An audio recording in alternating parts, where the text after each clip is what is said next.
Okay. We'll go ahead and start the city council meeting for February 21st, 2024. The time is we'll call 5:30.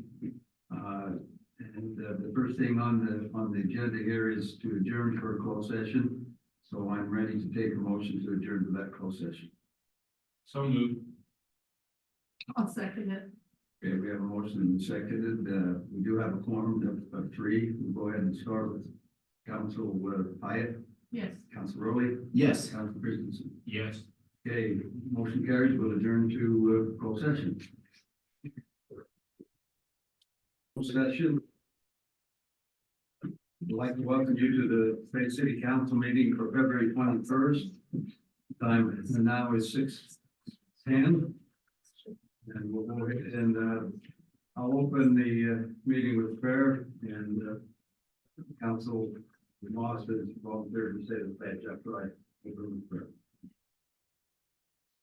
Before the we come before this time, we are so thankful for the influence that thou hast in our lives. We're thankful for the ability that we have to live in Payson City and the state of Utah and the United States of America. We'd ask thee to help guide us in those things that we do here in the city council for the benefit of the citizens and of the city. We're thankful for thy help, and we say this in the name of thy son Jesus Christ. Amen. Amen. Please stand. I will give allegiance to the flag of the United States of America, and to the republic for which it stands, one nation under God, indivisible, with liberty and justice for all.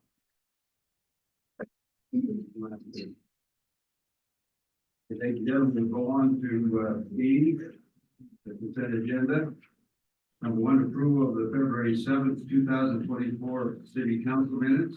Number two, resolution known as Springs annexation petition for consideration of acceptance and further review located at approximately 1500 east and 100 south, consisting of 16.229 acres. Number three, resolution land lease and disposal agreement with Van Con Incorporated.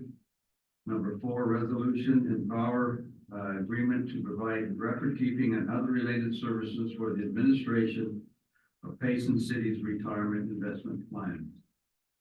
And number five, resolution settlement agreement with South Utah Valley Electrical Service District, SESD. Council, I've read the consent agenda. If you're ready for a motion, I'm ready. Mayor, I make a motion that we approve consent agenda in regards to line item 5, resolution settlement agreement with SESD, that we approve that resolution and agreement excluded in the resolution exhibit H version 2. I'll second. Okay, we have a motion been seconded, starting with Council Hyatt, Yes. Council Moss, Yes. Council Rowley, Yes. Council Beal, Yes. Council Christensen. Yes. Thank you. Motion carries. Going on to petitions. Number one, chamber business of the quarter. Chris, are you here? Yeah. Come on up, Chris. Chris Gaden from the chamber. All right. Go ahead and step over to the microphone. Okay. All right. My name is Christopher Skadden. I'm a representative from the chamber. I'm the chairman of the ambassadors committee, so you might see me at your business or whatever if you have one. We want to first thank everyone that joined us at the chamber awards gala the other night, back in February or earlier this month. It was a lot of fun. I think everybody enjoyed it. Be on the lookout for information to reserve the date for our upcoming annual meeting with a free bowling, laser tag, food, and raffle prizes. And that'll be March 18th at the South County Lanes, so be aware of that. Thank you for your investment in the chamber. We appreciate all of your help and your support. We're excited for the coming year and our partnership in supporting local businesses. So at this time, I'd like to invite Caden Goodall from Walmart to join me. Hope he's here. There he is. Oh, I was just talking to you. I didn't realize you were. Hey, didn't want to see you. Kate and I are sharing something. I broke my shoulder. He's got a broken foot. We have, Mr. Spencer in the back with broken, we're all injured, so it's good. We're having fun. It is with honor that the Payson Santa Clara Area Chamber of Commerce award Payson Walmart as our business of the month for December. It's a little late, but we're getting to it here. Walmart opens its doors here in 2003 as a committed neighbor to the delight of the surrounding community. Who hasn't here bought something from Walmart? Oh, good. All right. Though one of the largest companies in the world, our Payson Walmart is just as much a part of our community as any other local business. Walmart employs over 400 people, and you will often find these employees volunteering throughout the community. Walmart is one of the top contributors of sales tax dollars used to fund public amenities and support our community. Our Payson location gives over $10,000 a year in community grants to nonprofit organizations and donates thousands of pounds of food each year to the local food banks. Last fall, they finished a major remodel of the entire store and opened a new 6,000 square foot addition dedicated to filling online grocery orders. They also added hundreds of new slots for customers to shop online and pick up at the store. In case you have noticed, they are finishing construction on a new gas station that should be open by early April. Walmart isn't just a place to grab necessities, it is a dependable employer, a generous supporter, and an innovative neighbor. The friendly faces that greet you aren't just employees, they're our neighbors, committed to supporting residents and businesses. This is the story of a retail giant embracing a small town, becoming an integral part of our community, and more than deserving of winning the business of the month. So congratulations to Walmart.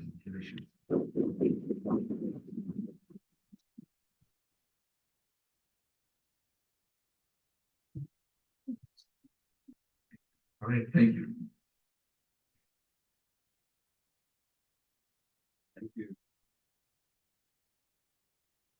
Okay, we'll go on to number 2, the presentation of victim services report. Chief Bishop.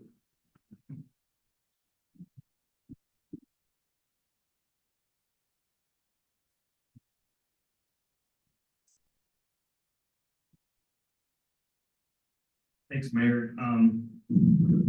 Our Victim Advocate Services is funded by a VOCA grant, which requires us to present to our governing board twice a year. So that's what's detailed in your packet that I gave you that I failed to throw in your packet earlier. So I'm going to apologize about that. Our Victim Advocate is headed by Ruthie Predegron, to right here. She didn't want me to call her out, but I just did. She's been with the city for the last 4 years. She's been in victim services for over 20 years. She is highly qualified and does a fantastic job in our victim services. Our victim services is been funded about 70% by a grant that Ruthie puts in for it every year, and it's been a great addition to our city to have a victim advocate that comes out on certain calls to help the community with traumatic events or victims of violence, or mainly any victim she's willing to help and come out with. So we appreciate her for what she does for the city, for our residents, and as a whole. So I'm just going to go through a few items real quick on this. Just a few statistics that we have, just some clients that receive services over the last year, which was 217 individuals, 193 cases, and 143 defendants. And this breaks this down in this packet that I gave you. However, I don't want to bore you with all the information that you can read later on. But, all services provided over the last year was 3,103 services. That includes emotional support, information referrals, criminal civil justice assistance, personal advocacy, accompaniment, to name a few. And if you look down through those numbers, Ruthie is very busy. She's very busy with what she does and the service she provides. we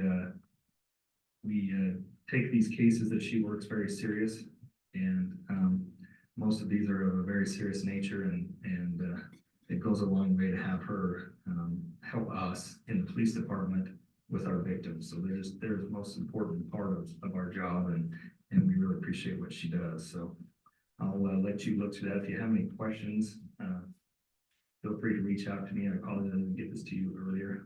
I sent the agenda request in and forgot to attach that. So if you don't have any questions, I'll. Chief, thank you so much. I do have one question.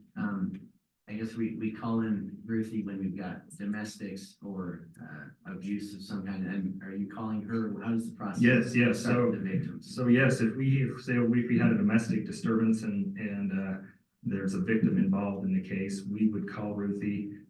We would refer her and the victim, to get together. She can help them with protective order. She can help them with just about any service you can think of, follow-up treatment, victim services, help her navigate the way through the court. Just about anything you can think of, she has the ability to do. So help them put them towards a shelter, or help them, financial needs or health care or stuff like that. Excellent. Thank you, Ruthie. I like that I've been a police officer for 31 years full time, and have been part of the department when we did not have a Ruthie. And I just can't explain how much of an asset Ruthie is to our department, number one, and also to our community. That just helps the process move along and get the assets there that are appropriate for the situation that is being addressed. So, thank you. I agree. Thank you. That's what I'm saying, the most important thing is the victim, because they need an advocate like her. Yep. Been through that process with somebody, and it wasn't through you, it was over Provo, and they had like a whole bunch of people doing it, but that was huge for that person. So thank you. Okay, we'll go ahead at this point in time and open a public forum. Anyone can speak on anything that's not on the agenda. I know there may be some that want to speak on the quail area here in the Payson, so we'll go ahead and open that up.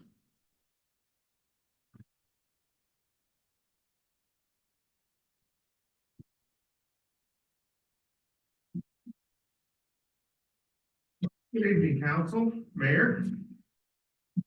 I'd like to introduce myself. My name is Brett Hopp. I'm the president of the Payson Lions Club. I'm here to announce that we'll be celebrating our 100-year anniversary of the Payson Lions Club. The Payson Lions Club was organized January 8th, 1924. Was recognized by Lions Club International January 24th. And our founder, Melvin Jones, actually made the journey from Chicago to Payson to personally present our charter to our first Payson Lions Club president, Dr. Grover Christiansen. We are currently the second oldest Lions Club in the state of Utah. With that being said, I'm here to let you know that we're going to be having a celebration commemorating our 100th anniversary this March 9th at the Petite Meat with an open house from 5:30 to 7:30 with a short presentation at 6:30. I'm here to invite all of you and all of you as well to attend. It's open to the public. We'll have refreshments and a very large 100-year celebration cake. So yes, we'd love to see you there. And for those that aren't really familiar with the Payson Lions Club and what we do, just a few things that we actively participate in. We provide eye exams and glasses for children here at the Payson schools that don't have the necessary resources to get them for themselves. We offer a scholarship at Payson High School every year. We do a fundraiser on Main Street before the Memorial Day Parade every year, cooking Sandy Huff's famous scones and honey butter. We also volunteer at the annual salmon supper, to just name a few.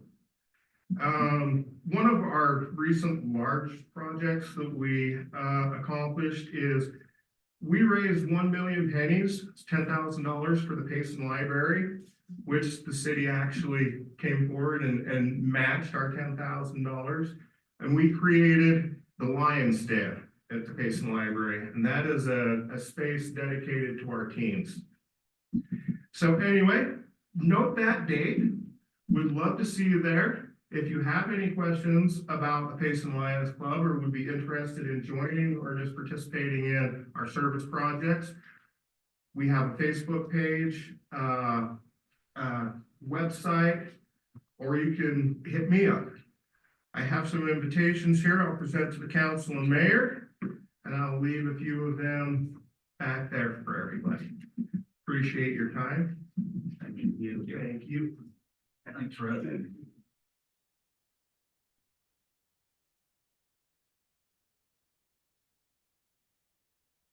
I just wanted to get up and just talk about the Quill Mountain Estates, and I wanted to thank Ryan Rowley especially for hearing us out and letting us. Oh, my name is Chantal Major. Until let me just, Yes. real quickly. Sorry. Did they expect us to just listen to you and make sure that we're aware of what your concerns are? We probably went through a whole bunch of them actually. Okay. Okay. Well, thank you so much for giving me this opportunity, though. Just to kind of share about my experience, we are brand new Payson. We moved here in July into that community. We're the first house built. We found our dream home, and super excited to have a neighborhood built around us that our kids could thrive in and we could raise our family in. And then as houses were being built, we were still excited, and we noticed these manufactured homes. One came in, and first we thought maybe these are just for the builders or for them to sell the homes. We weren't sure what they were doing with them. And then when they were placed on the foundation, it was really confusing for us. And there's a lot of reasons for our confusion and kind of our concerns. But when we would call the city, a big thing that we would kind of hear is that there's laws put in place that cannot discriminate against manufactured homes being put on a foundation, and there's laws that say the city can't give regulations on how houses are to be built. And when we looked into these laws, we're able to see stipulations that say, except for previous land acts that were put in place and city ordinances. And I don't know if you're familiar with the East Side Comprehensive Plan, but that does cover our area. And that's something, as I read it, as someone being new to Payson, I felt very passionate about, because that plan was put into place to really protect the beauty of that area. There's orchards and farmlands, and it was to help direct the growth of that area as houses were to be built. And if you read through that, the manufactured home does not meet those standards. And the other thing that's really sad is I feel like in this situation, no one really wins, because as homeowners in that neighborhood, we have a home that has a certain value, and then you have these manufactured homes that are being listed for $488,000, which they're not worth that. And when these homes are being put in under laws that were made for affordable housing, that's not affordable housing, number one. Number two, we have a home that's going to devalue our homes. And the only reason they're able to list that house at that price is because of the value of our homes. That the builders I know who build our homes or are building homes around us take pride in, and have put quality work to build those homes. And then to bring a manufactured home, just plop it on there and try to sell it for almost $500,000, because our homes create the neighborhood to create the value for that home to be sold. For that, it robs us, it robs our neighbors. And it's not fair to the people who are going to buy that home because manufactured homes devalue over time. It's hard to get financing for them. And the materials that they're made out of aren't going to stand the test of time. And so that neighborhood that I dreamed of raising my kids in, if those manufactured homes are there, they're not going to last. They're not quality materials. So that's really heartbreaking for me. The other part of it is that there's 2 homes that are already there, and then there's 3 that are going to hopefully be put in, I heard. And so I think for me, the solution would be to, I know the city's working on bringing those homes up to standard, but what I really would want are those homes to truly be brought up to standard. It has a garage that's not attached, that's like a metal shed, like you'd see on a farm or something. And you could technically add metal, connect it to the house and say it's an attached garage. I don't want that kind of, those codes being met in that way. I want it to be true to the codes that should be upheld to, just as we all are. And the other thing is hopefully that the other homes won't be allowed to be put in, and that homes that truly meet the standard in the East Side Comprehensive Plan will be allowed to be put in. So, thank you. Thank you.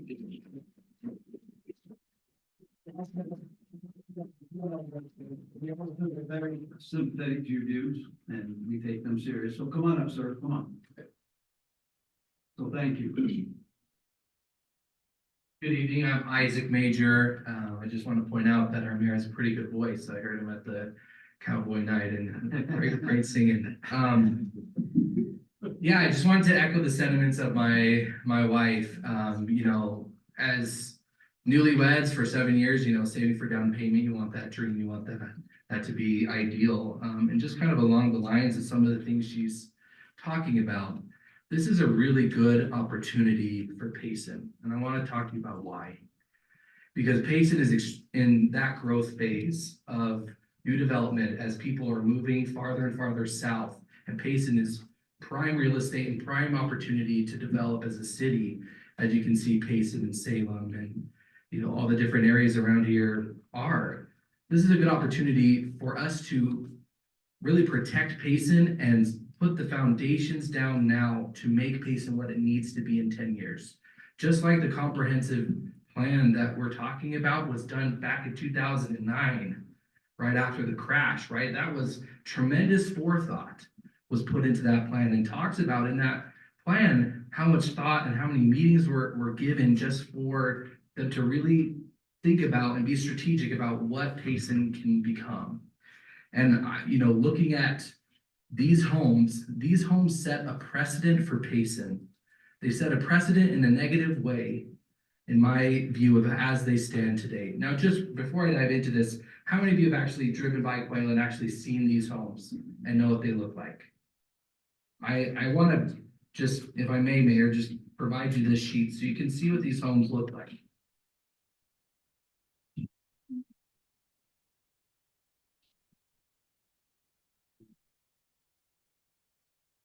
For those who haven't, I want you guys to see so you can picture. I don't have anything against manufactured homes, so to speak, because the neighborhood above us has some manufactured home, but they're in pieces and the quality and workmanship of those are extremely well. You can't even tell.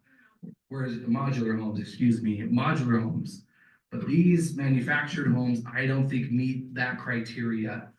Now, what I want to talk to you about is this is the opportunity, because I promise you today, as Payson continues to grow and as farmland continues to develop, developers are going to look at this. And if Payson doesn't make a stand to ensure developers that this kind of behavior, and in my opinion, price gouging to steal from Payson what it has and the value of its land in favor of profiteering off of quick, easy wins, then we look at a future where more of these homes will be put in place and entire developments will be put in place. And Payson will fall behind what many of the other neighboring cities are doing, which is expanding and building their neighborhoods and building their homes, so that they can provide great communities for everyone around them. Like my wife said, this isn't a lose-lose. That those people are using that neighborhood to extrapolate and pull money out of it, which affects everyone. Here, we've gathered a few people from our neighborhood. This represents hundreds of people that we have talked to both above us and to the side of us that are totally baffled as to why this type of behavior is being permitted by Payson and even approved. You know, I was a little disappointed to hear that when I met with the planning committee and they put up those metal roofs, that they didn't know that those garages were gonna be made of metal. And in my mind, I'm thinking of the builders and the requirements they have to meet of material lists, of certified by an engineer, and all those other steps that the true home builders in that area are doing. And these are incredible builders that are building incredible homes that are getting a bad taste for Payson. And we don't want to lose these incredible talented builders that right now are worried, having lost many wonderful homes and many wonderful families that wanted to move in, that saw those homes and immediately were like, no, I'm not interested anymore. So I want to encourage that this is an opportunity for Payson to put legislations in place like most cities around us have. Now, do we need to get really strict on this? No. But do we need to put some sort of standard and maybe raise the bar so that we can avoid this kind of behaviors happening in Payson City? I think we do. So I appreciate your guys' time and thank you.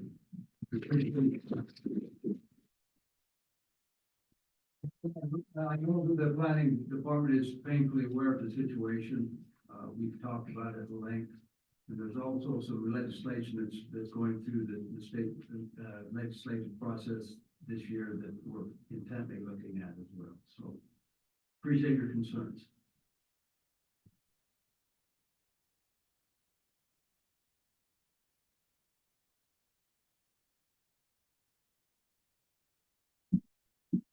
Hello, my name is Chuck Blackhurst. I'm a landowner. I own 2 lots in Quail Mountain. I'm a home builder. When I first discovered this land for sale, I was very excited about the neighborhood. I came and looked. Driving through Payson is a breath of fresh air on the south end of Utah County here. I grew up on a dairy farm. We had 200 acres all around our home and many other farms around us, and that was in Linden. And that's changed significantly. So I've seen it both directions, before and after development. And I was excited for a lot of things that I knew people who wanted to come to Payson would want and was here in this neighborhood. And I looked at the neighboring developments next to Quail Mountain. You've got Curtis Meadows right adjacent to it. Wonderful, developed, mature neighborhood that looks great. And then just south of it, south of Quail Mountain, you've got Ashley Ridge, which is a very new neighborhood, one of the newest neighborhoods in Payson. Many of the homes in there were selling between $750,000 and $950,000. I know at least 3 homes were listed for sale for that in the last year and a half and have sold. And that was kind of the expectation of what we had. And I'm sure when the developers did their appraisals for that area, the appraisers looked at the existing homes in that area and based values off of that. And so that's what we're expecting, and very, very surprised after some of the homes started being built in there. And I know some of the builders, they build wonderful homes, and those homes went up.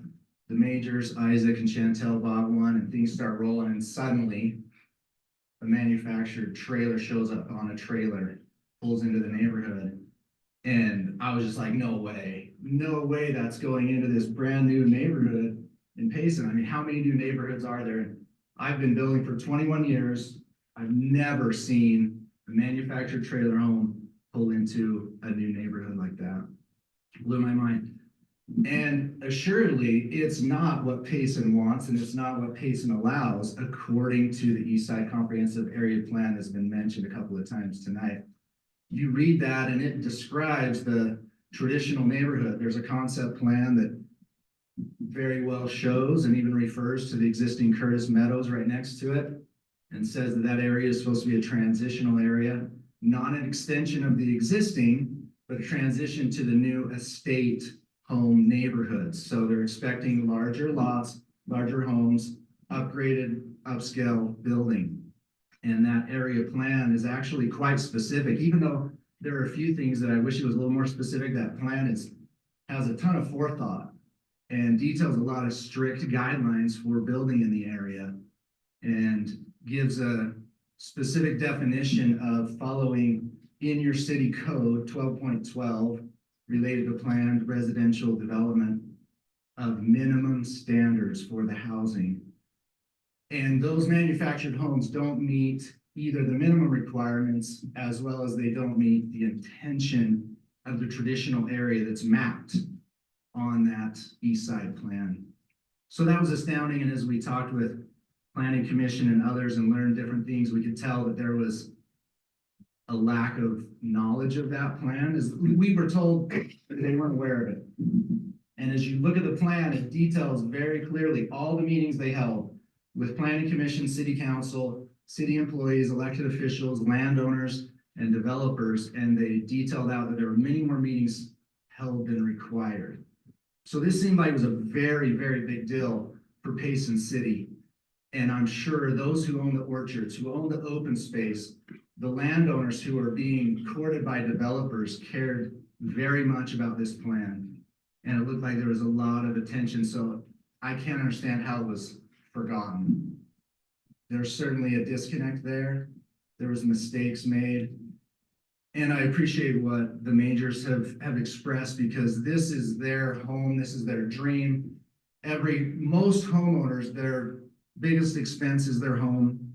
It's the greatest investment they make. It's the greatest amount of debt that they're willing to take. They work hard every day to make that payment and have that dream. And it is a fact that when those manufactured trailers showed up in the neighborhood, the values in the neighborhood immediately decreased. And to put a number to it would be difficult, but it's very evident that the value in the neighborhood has been decreased by that. And we're concerned that that's happened, obviously. But more importantly, from a builder's perspective, we understand when we come into a neighborhood, when we come to a city, we have to submit plans that have been drawn by an architect, that have been stamped by a licensed engineer, that detail all the features of that home, down to every outlet and switch. And we would show what kind of shingles, what kind of exterior, the stucco, the stone, the masonry, all those are required. And I know if I submit with missing information, that will be kicked back to me. It may be rejected. If the roof pitches aren't matching what's required by an architectural review committee, it's not going to pass. It gets kicked back. So we're concerned. It's obvious that those manufactured trailers went in while they were out of compliance. They should not have received a building permit. They continue to be out of compliance with both the buildings themselves and the garages. Payson City and many other cities, building departments, planning departments worry about a lot of different things. And a lot of times as builders, we see emphasis on landscaping or fencing. Like, okay, what's more important, the actual house or the landscaping? I'm not dismissing landscaping, it's important, but one bad season, the landscaping could look horrible, even if it was put in correctly. But if you build a home beautiful with high quality materials that last, it's going to be beautiful for many decades. Whereas, let's get the focus in the right place, and let's make sure whatever rules all the other builders in the neighborhood are required to play by and are willing to play by, and even above and beyond the minimum requirements, we at least need to make sure every other builder in the neighborhood is also in compliance, that is enforced by Payson City. The details there's many, many specific details already in place in the East Side Plan that refers to these neighborhoods. And the city council can continue to add to that if they would like, and determine how they want to look and feel the city to continue in that area. Thanks for your time. Thank you. One thing I might just bring up, ladies and gentlemen, I know we're getting a pretty good flavor of all the opinions. And there'll be a point that I'll just say, okay, we know what you're feeling like, and we'll close this forum, but go ahead. Thank you, sir. Mayor, council members. I'm just here tonight to drop in on a city council meeting because I wanted to get more involved and happened to be here on the same night that contentious issue was being discussed again. So I wanted to stand up and just mention, as somebody who doesn't have a dog in the fight, I live in the condos and uh, I probably am one of the biggest advocates you'll ever meet for affordable housing. And, oh, sorry, Paul Johnson. Sorry. Yep. And I do believe that we need thousands more units in Payson. But at the same time, I've lived in manufactured homes twice in my married life. They are not easy to maintain. They degrade very fast, as the managers were talking about. I'm very much in favor of high density housing. But if you're talking about something that, assuming that the numbers were correct about $500,000 for a manufactured home, that's already not affordable housing. I recently tried to buy the condo that we were living in half a year ago, and it was selling for that price. And I'm a professional. I have a data science job. But with that salary, I couldn't afford a $500,000 home, and that was a condo that would have been well maintained. So if you're talking about trailer homes for that price, even though I'm staunchly against not in my backyard sentiments, what we're talking about here, if the statements are correct, is something that would be a very heavy burden on the folks who are moving into the manufactured homes. Thank you. Thank you.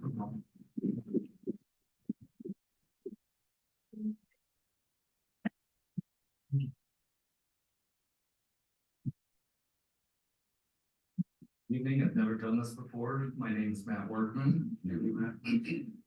I live close to across the street from the Pearlbrook neighborhood. And I have a little different spin on this, I guess. Right now, my kids are living at home with me because they can't afford an apartment, a home. They're having to save up, right? Housing is astronomically high. And when I was thinking about these modular homes and them going in and the price that they're asking for this just to me seems like predatory home building. They're taking advantage of people who cannot afford a home and have to settle for whatever they could find to purchase a home at $500,000 as a modular manufactured, thank you, home that is instantly not going to be able to appraise for that price again. So they're going to bring in all this money to put down so they can get something to survive on, and they're just in a losing battle. And I really feel like it's our chance as a city to make a statement that we're not going to accept this kind of behavior. They came in and it seems like they're just taking advantage of rules that maybe were seen or weren't seen in the East County plan. They haven't followed the building regulations. There's a lot of things that were missed. But as I sit back and watch my kids struggle and try to figure out where they're going to live, how much money they got to save, you know what 10% of 500,000 is, right? And it's just heartbreaking. And so I feel the people that are going to come in and say, well, this is the best we can get, we can't find anything cheaper, and they're just really going to be put in a horrible situation for the future to come. And then it's going to come back to the citizens and the city that are going to have to help pick up the slack on that. So thank you for listening. Thank you, Matt. Pretty got a pretty good sense of objections and good cross section. Is there anyone that would like to add something that has not been brought up? We'd love to hear that. Wonderful, thank you.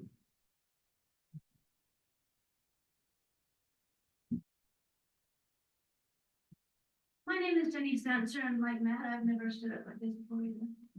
I haven't stood up for church stuff. But I could go to elementary school stuff. The one thing I noticed that wasn't mentioned so much is the actual area. This specific area in Payson is some of the best property in the entire city. It's beautiful. I mean, it's been farmland forever. It's not the stuff where you can't grow anything on it. And it's got all the mountains and, you know, the goose nest. It is beautiful. And my husband and I considered moving when all those apartments went up. We had no idea there were gonna be that many apartments in that small of an area. We moved to the area we were in for a reason. And we've been there for over 20 years. And that reason that we moved into is slowly being taken away. Actually, it's not slowly, it's quickly, since the Holloway sold. Anyway, this section of Payson, we're very lucky to have this beautiful area in Payson, and I am begging you guys to protect it. Keep it in nice neighborhoods with decent sized lots. I know it's expensive to live anywhere. We're not looking for multi-million-dollar homes, but keep that area beautiful. If you want these, multi-family dwellings, and I know there's a place for them and a need for them, but put them with the like kind, I guess. When there's an area that is extra beautiful, try to show it off. Let it be seen, and don't ruin it. Well, with the manufactured homes, because they really do look like trailers. And across the street is a place on the other side by the post office. There's neighborhoods for trailers, and there's places for them. And I have no problem with people living over there. But it would be nice to keep the neighborhoods the same and keep that area. I mean, before they were planning on putting the temple in that area. It's beautiful over there. You guys know that. So please protect it. Thank you.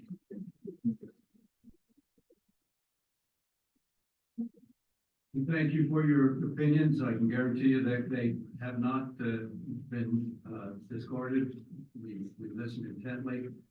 And as part of the record, we'll work with staff to take a look at the options that are available to us. So I'd like a motion if I could. Can I make one comment, Mary? You bet, go ahead. So I appreciate everybody coming here and talking about this. I didn't know this much about this, but a couple of things just to point out is that the East Side plan is a great plan. But one thing is you have to look at what the state legislature is doing. They're tying our hands behind our back. They've changed a lot of rules. And I'm not saying specifically about this, but I'm talking about overall what they're telling cities what they can do and what they can't do. And so just watch what the state legislature is doing. But we'll be happy to look at this, but some of those things in the East Side plan we might not even be able to follow because of the rules that they've sent down to us. Thank you. You bet. Council, anything else? Okay. So is it a manufacturer or is it a trailer? Like, Comes in on wheels. It's manufactured, it's two pieces. Put together. So it's manufactured in modular, yeah, it's modular, because that's what my brother-in-law has. but modular's different. They're built like a regular It's house like in the, Friday. it's like the double wide trailer. Yes. But don't they have to be in a trailer for it? Say something. That's what we're I asking. have there right now, I have a single white out there for my helper. 6 months, and that person that was just in there has pulled the cabinets off the walls. I mean, the floor we're falling through the floor. I understand what these people are saying, because the quality is not there. And we have gone in and we have, like, even before they moved in, we'd gone in and like did a ton of work on that thing. And every time they move out, we have to go in and redo it, because it is not built to withstand somebody living in there. Especially if they have kids. That's why I say your comments don't. No, it doesn't, because I can totally understand. I'm quite upset right now having to do what I'm having to do. Can I just show Well- you a few pictures of like modular homes in the Ashley Ridge development? Well, we're not gonna solve it right here, right now. Okay. And that's why I'm trying to keep it moving just a little bit. Well, I guarantee you, the comments you made tonight will be, will not be, discarded. So, Could I share some information about the state regulation? real quickly, if Sure, you would. thank you. I certainly don't want to impinge anybody, but we need to. Real quick. Okay. Thank you. I appreciate that, if you would. Chuck Blackhurst. The state regulation that is in reference to building design elements does say that a municipality may not impose a requirement for a building design element on a 1 or 2 family dwelling. That's what I think you may be referring to, and what the planning department has mentioned as well. But that's not the end of the document. The very next line says that does not apply to building design elements agreed to under development agreement. The state legislature's intent is not to wave a wand and remove development agreements that are already in place or that are put in place. That is still absolutely allowed. It also mentions land use regulations and specifically refers to planned unit developments, which is the minimum standards we've been referring to are for that same exact scenario. So the East Side Plan is a development agreement, and that regulation does not discard it. It's still in place, and future developments can come in and put development agreements in place. Of course, that's necessary to protect valuations. You know, there's lenders at stake, there's homeowners at stake, there's, you know, builders and others who are putting money at stake that has to be protected in one way or another. So the state regulation has been referred to as not to eliminate all protections. And that's why we watch that very closely, and we are part of the leagues of cities and towns that will help us in that effort, so. And who really loses in this situation is the buyers of those manufactured homes. And so we're grateful you guys have brought this to our attention, and we're working to see what we can do. Thank you very much. If council wants a motion to close the public forum. So moved. I'll second that. Roll call vote, starting with council. Christensen? Yes. Council Weaver? Yes. Council Rowley? Yes. Council Moss? Yes. Council Lyle? Yes. Thank you. Once again, ladies and gentlemen, thank you for your involvement. That's how government's supposed to work. Thanks for coming. Thank you for your input. Okay, staff reports. Do you have any staff? Please don't go.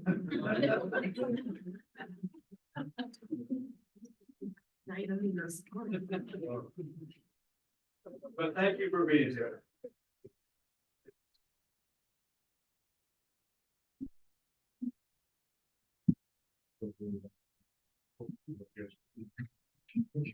Hey, I just want to congratulate you all for approving the SCSD documents today, the agreement, and it's been a lot of years, and I just want to make sure I recognize the guys I work with. They've done a really good job on getting some parts already transferred and planning for that.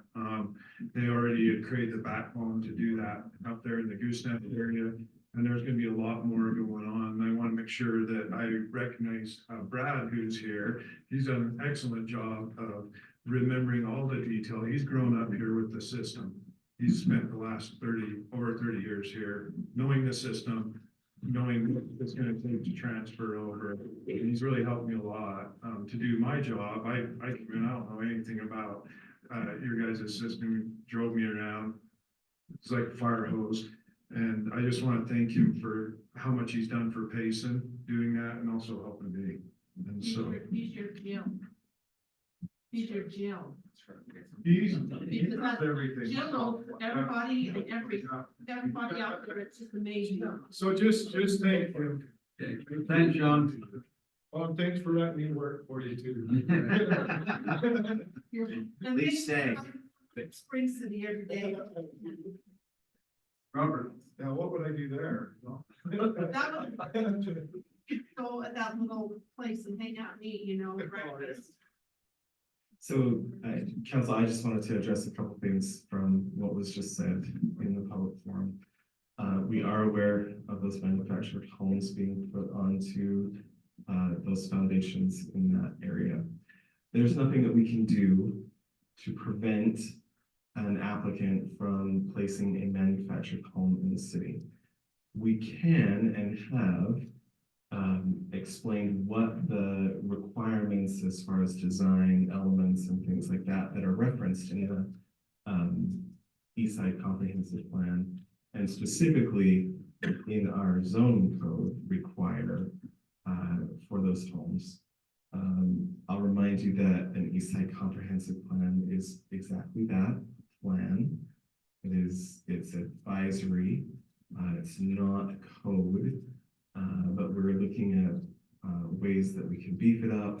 But really the way that you ensure those design suggestions and guidelines that are already in the plan are put into place is when a piece of property comes for a zone change or a planned residential type of change. Those are the opportunities that you as the council have to say, this is the type of product that we want in an area. Show us what product you're planning, and to be able to encumber those pieces of property through that development agreement process in order to do that. For those specific homes, the ones that are already on the foundation, those have not been completed yet. They don't have certificates of occupancy.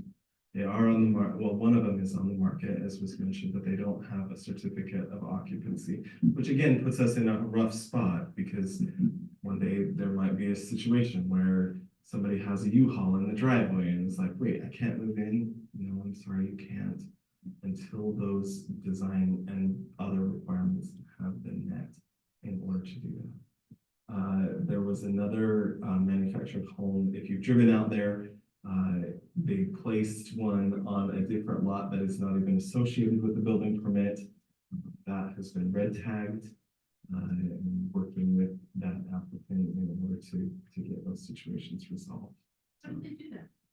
They backed a semi into the lot and left the trailer there. I know, but let the people know, they will not hold up. I mean, I know this, they will not hold up. Well, And that price is ridiculous. it was very, and so I don't know if the market will bear that. Is it the developer that we know? No, it's not a developer. Is there a way for that community to in place CCNRs at this point in time, or is that too late? It has to be encumbered by the property owner. And you can imagine how often that happens. So when they come in with the development agreement, that's when we could put guidelines in place, like what can be there and can't be. Otherwise, Specifically, that is there's only no other time we can tell them, you have to have so much brick or Because just come build a house. otherwise, the state legislature has been very specific on eliminating design requirements and our ability to impose design requirements. They meant for a trailer to be put in with. There are always unintended consequences. They did that. I would just add, on a development agreement, we would be, it's only by agreement.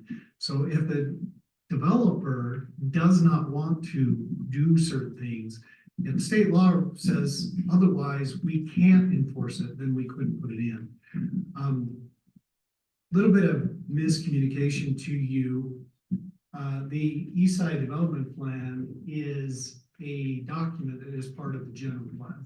So it is a guideline.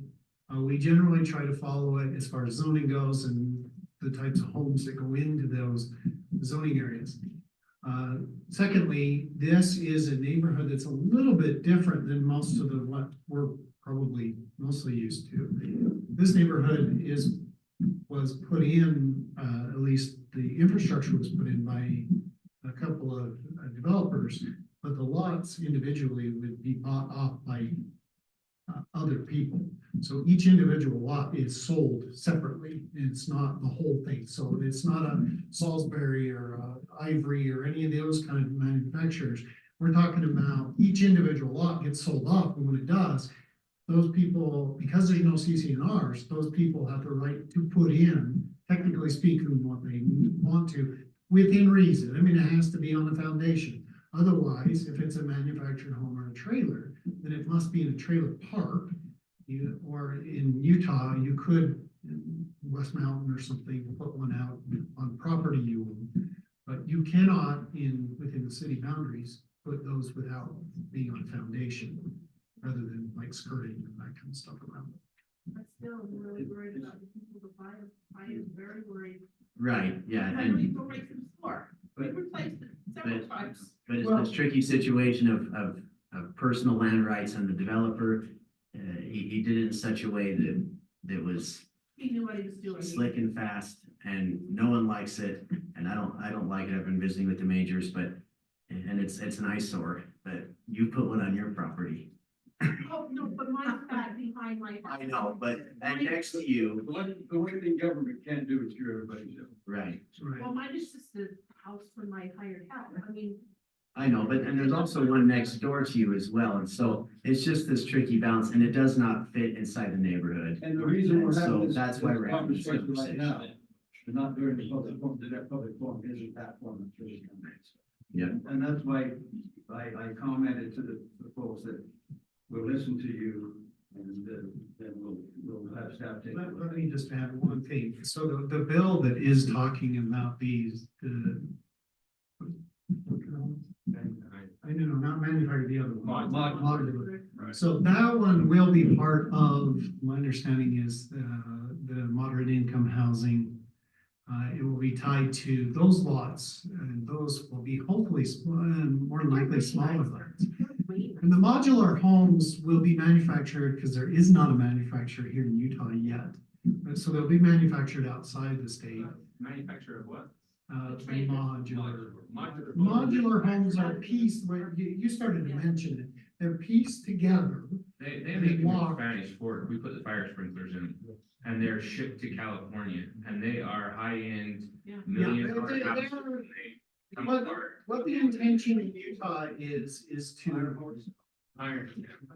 yeah. So what the intention by the legislature is to put in homes that are affordable for home buyers and that kind of stuff.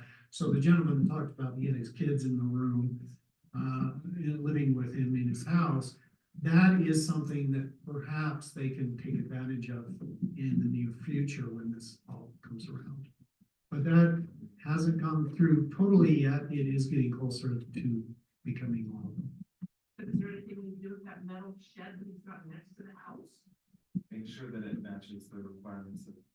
It has to meet our garage standard. It It has to, doesn't match it, does it? has to be attached, and it has to be covered with 80% stone-based exterior. And planning and zoning is working on having that. Thank you, I'm glad it's you. Okay, any other staff? Any other staff like to talk? Okay, I'm going through this crap right now. Okay, then moving on to council reports. I'll start with council high. Oh, I find several I had. Okay. Okay, council Moss. I don't know anything. Okay.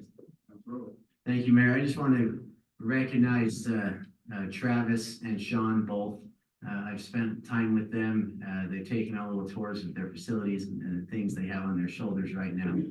And I want to thank both of them for their time, energy, and dedication to Payson City. There's a lot of projects going on, getting pulled a lot of different directions, sending a lot of emails, dealing with a lot of grants and money, and I'm just grateful that they're here in Payson, and please keep up the good work, you guys. Thank you for all that you're doing right now. And I also want to thank Robert and Michael and Jills. We've spent time discussing this very instance that was discussed in the public forum, and thank you for hearing me out and helping me understand and helping me. I did visit with the majors that spoke. I went to their home, and with the builder that spoke as well, Chuck Blackhurst. And I feel strongly I want to attract good builders. I want to attract good families. And yeah, the situation going on has negatively affected the marketability of the homes surrounding those modular or manufactured homes, whatever they may be. And so I am working with development services to see what we can do to learn from this and try to do better, because this truly is not this is not affordable housing. It's a sham of what that is. It's someone trying to make too big of a profit margin off the backs of residents. And so we'll work on this. That's all, Mayor. Can I just ask something? Is there a way whoever buys these, they have to be let known that this is a trailer? When they're bought, there's different criteria to lend for them. My cousin just bought one in Oak City, and they came back and says, wait, this is manufactured, this is a totally different Some lenders will not loan on that. Yeah. I think a lot of lenders will, right? That's the safeguard right there. So that's the buyers of that I'm really worried about, you know, but again, the silver lining is those homes are not currently up to code. They are gonna have to look different than they do right now. And so we'll have to see what they turn into. Well, it negatively affects the homeowner around it too. That's not good. Yeah, it's not, it affects marketability, yeah. Thank you, Ron. With you. Yeah, some good news for you, Mayor. So, I told you a couple of weeks ago how the tourism grants, they said that we didn't send the information in, so. So we were denied them, so I sent them all the stuff I sent them. They called me tonight and said that, well, we messed up and we talked to the government and they said they'll let us put those back in, so. Your rodeo arena grant is back on the table, so. Good. Anyway, the other thing I have is, I've given a book to all, or I'm giving it out to all the economic development, people in the group. And I'd just like to give one to all the councils called Small Town Solutions, an Economic Development Guide for Small Communities with Big Dreams. And it has some really good ideas in it. And I'm giving some to some of the staff too. So anyway, I'll pass those out to you. I have one. That's all I have. I would like to just say thanks to our staff and all that they do. Sometimes government is a thankless job, and there are things that happen that definitely make it tough. And in the last couple of months, I just have felt the crunch and the pinch of it all. But thank you for what you do. That's all. And I'll add to it too, we trust you. So thank you. Keep up the good work. Don't go postmaster on it. Any of you. Just take 2 breaths and take notes. Okay, council, thank you. We'll move on. For the G, action items, public hearing / ordinance, vacation of the 10-foot public utility easement in the Springside Meadow subdivision, Plat P, between lots 102 and 103 at 1709 South Main. We're just trying to fix the. What's that? We're trying to fix the screen. For some reason.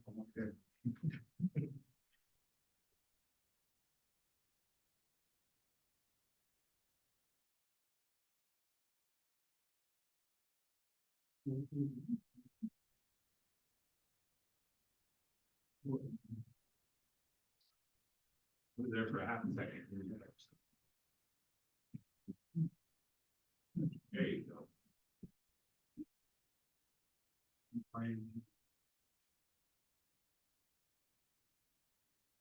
Hey, Michael. That looks good. So. They can't see us online.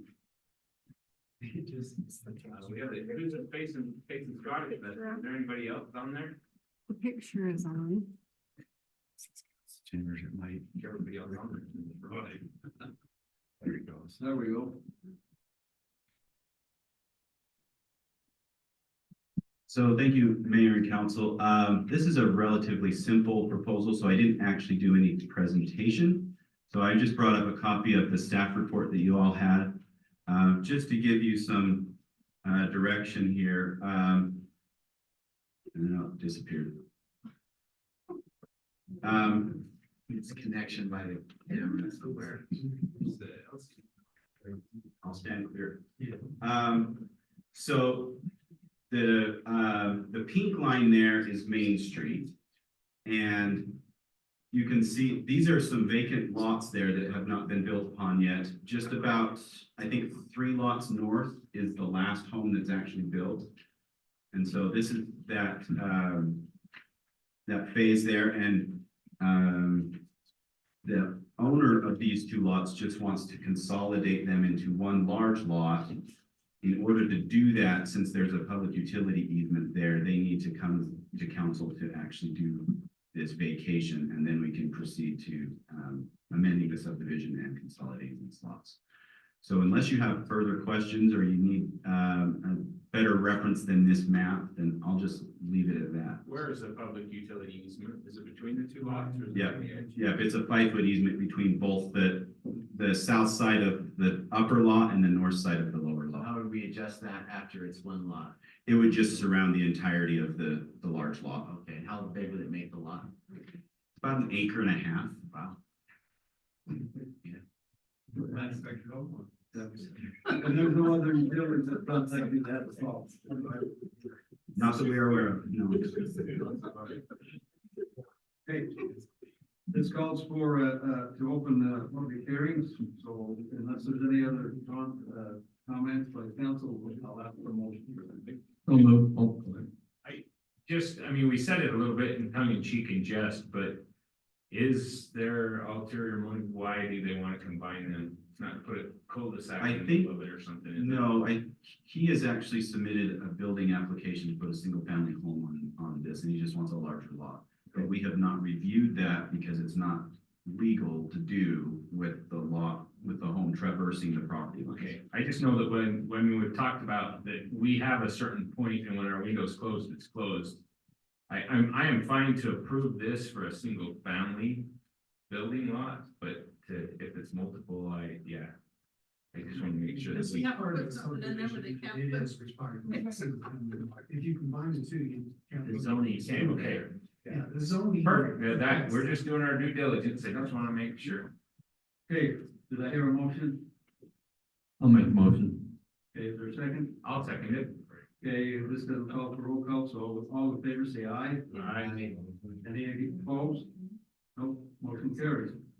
We'll go ahead and open a public hearing. Please, those that would like to talk to us, step to the mic and state your name and speak clearly and try to be 3 minutes or less.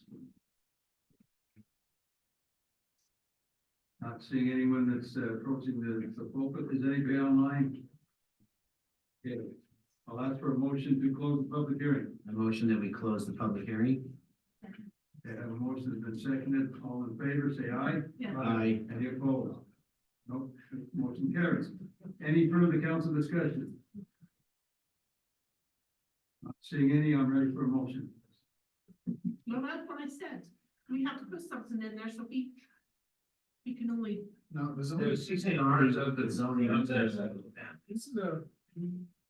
okay, I know, but so is that other one that the guy just put 3 on there. Well, no, you can't. No, Those are individual lots. This is one lot. Yes, but one. I know, but were the others individual lots? too? Yes, they are. They are. Each module homes on separate So lots. what's the difference? I mean, I wanna make sure that never happens again. It depends on, Robert, does this guy have a development? This is a development agreement. There is a development agreement, but you cannot put a requirement that you can't have a manufactured home. That's not something we That can is, that do. is not something that needs to be, that's illegal. Can we put certain buildings? We can in put there? design elements, but that depends on the development. Development agreement's already in Already place. has its stuff, Yeah. right? Yeah, this neighborhood, Yes. this whole. The development agreement is already in place. So how do we stop this from never happening again?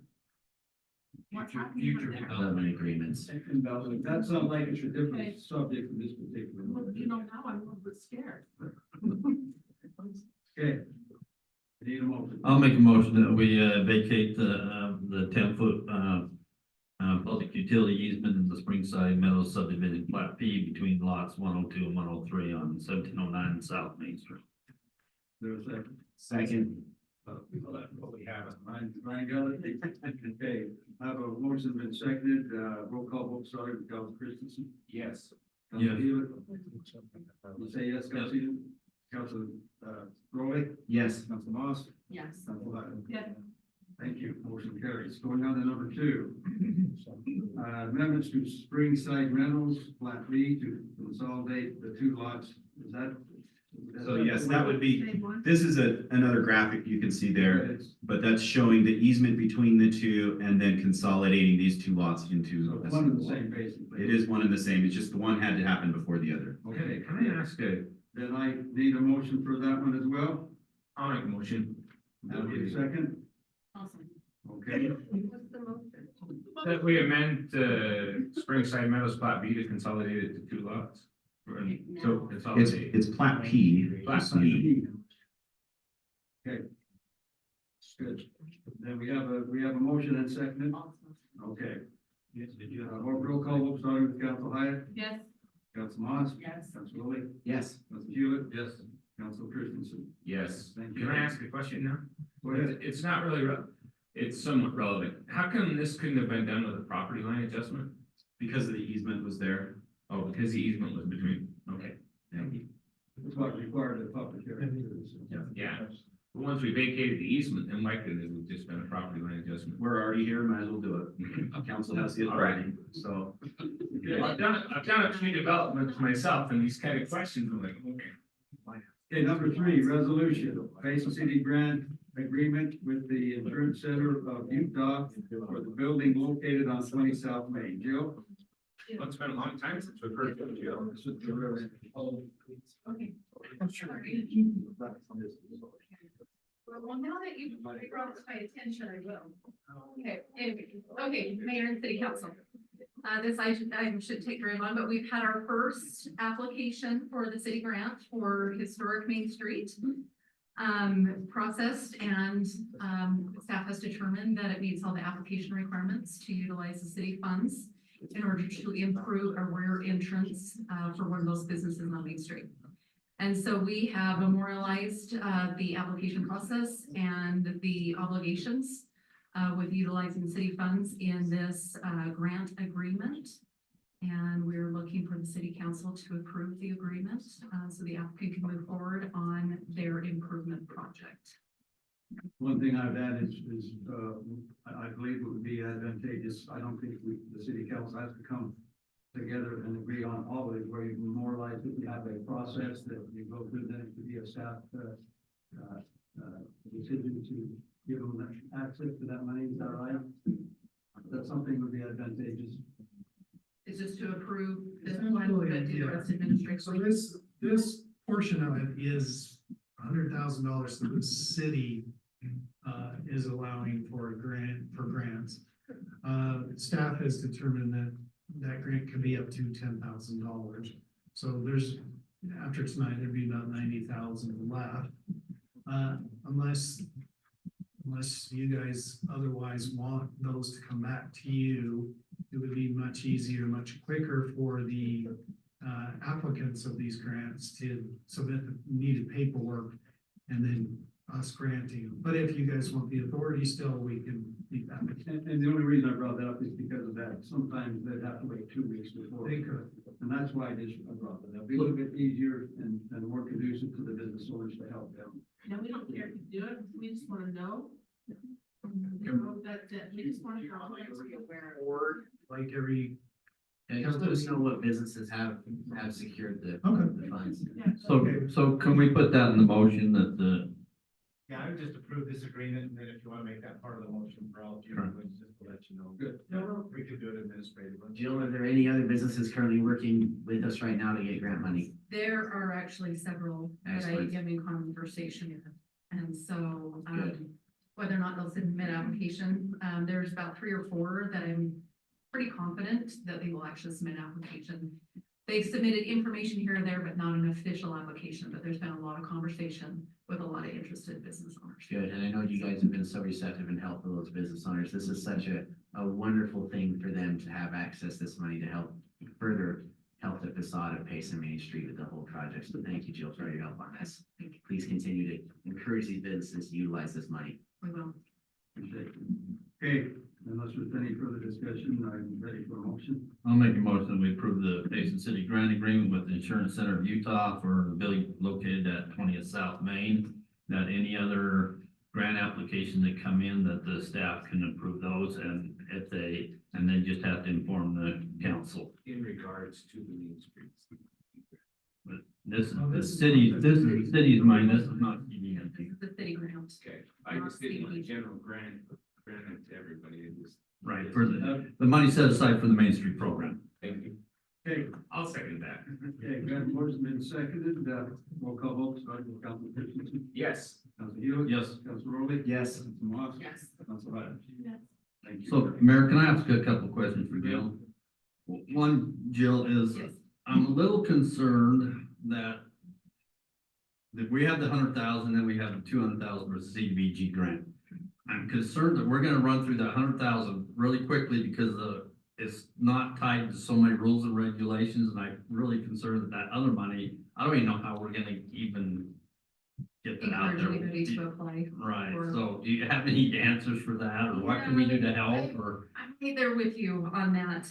I've really tried, as I've been meeting with the business owners, that if I feel like they will be eligible for the CDBG, I've been trying to encourage them to apply for that, not the city funds. Because actually, there's a few businesses that I've met with so far that we've determined that they're not eligible for CDBG for whatever reason. And so we know that the only other option that they have is to apply for the $10,000 grant from the city funds. But there's at least one, if not two, that I think would be eligible for CDBG. So I've tried to present it in a way of don't get scared away by the amount of paperwork that needs to be done. Because I think that there's some things that city staff can do to assist them. And then the team over at Mountain Land Association of Governments that runs the CDBG program, they're fantastic. And they've been a great resource for me, and I think they'll be a really good resource for the businesses if they have questions on what exactly is required as part of the federal funds. So I have been taking that approach of if they would be eligible, let's move in that direction. But there definitely is,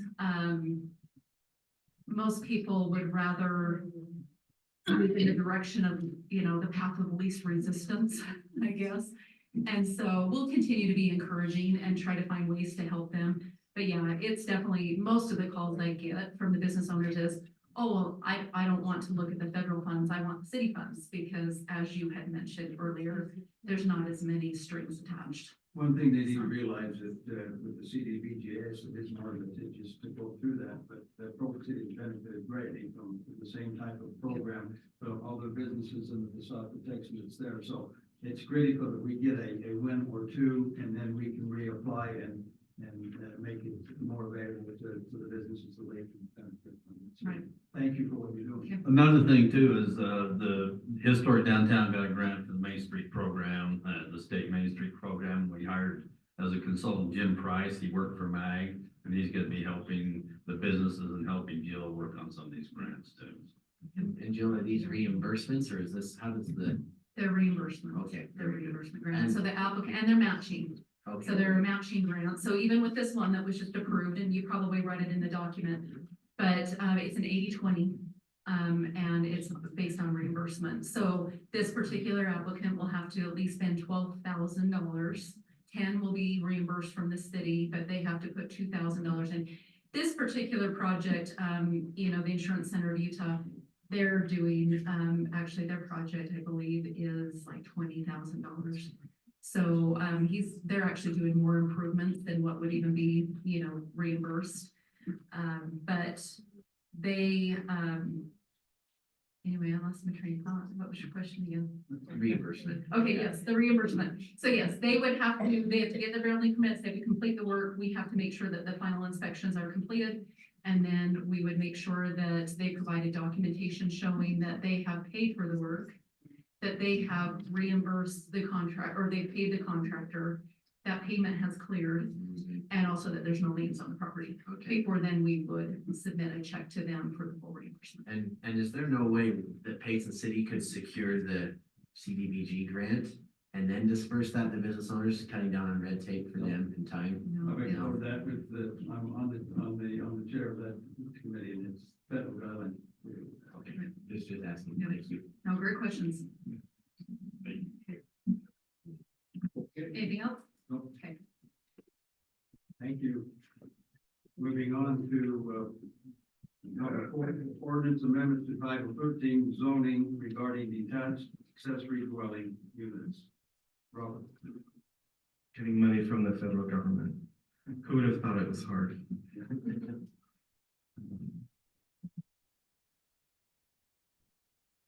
So, this ordinance amendment has come before you before. We've chatted about it a little bit. As yes.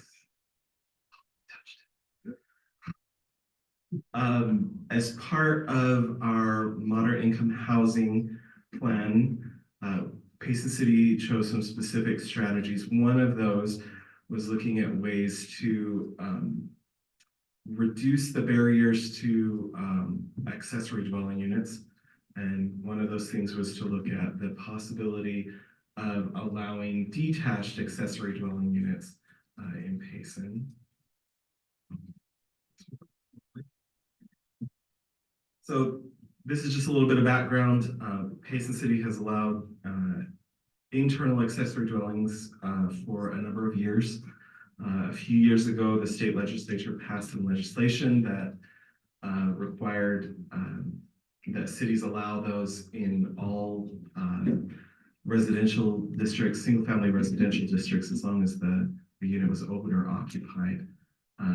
Payson City is compliant with that, and we've had a couple work sessions talking about this, and we've gone to the planning commission, we've come to city council, and we drafted some ordinance amendments that were related to this. Just to remind the council, this is an image of what we're talking about, accessory dwelling units or ADUs. So currently, in Payson City, the bottom two images, the attached ADU and the basement ADU, those are allowed in Payson City. What we're talking about is the top left, a standalone detached, and the top right, we overwhelmingly heard from the council and the planning commission that the idea of having one over the garage as a second story was not something that Payson City wanted to consider. So we've looked at that, and we've drafted this ordinance specifically to address height and all of these different requirements. So these are just some general things. So you can only have one accessory dwelling unit associated with an owner-occupied single-family dwelling on your property. So if you have an interior one, you cannot have a detached one. If you have a detached, you can't have an interior one. Lot area, you can't have it on a lot less than 6,000 square feet. It's permitted in but not above an accessory structure, and no closer than 10 feet from the side or rear property lines, and accessory structures aren't allowed in the front yards. Appearance has to be similar in design and materials and character to the existing dwelling. Height, it's not permitted as a two-story dwelling, and it cannot exceed 18 feet. That's kind of where we landed on that. And then size, the planning commission wanted to impose some requirements on the size of this.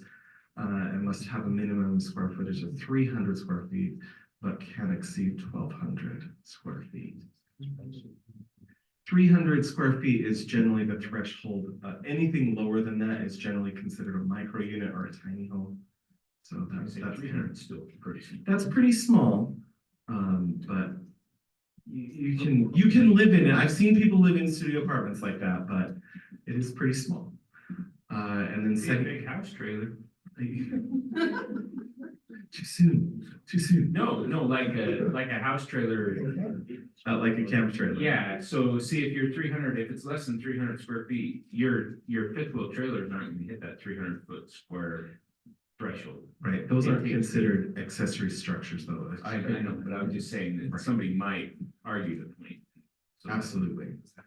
There's actually a big contingency of urban dwellers, I guess that's how you would say that live in substantially smaller than that. So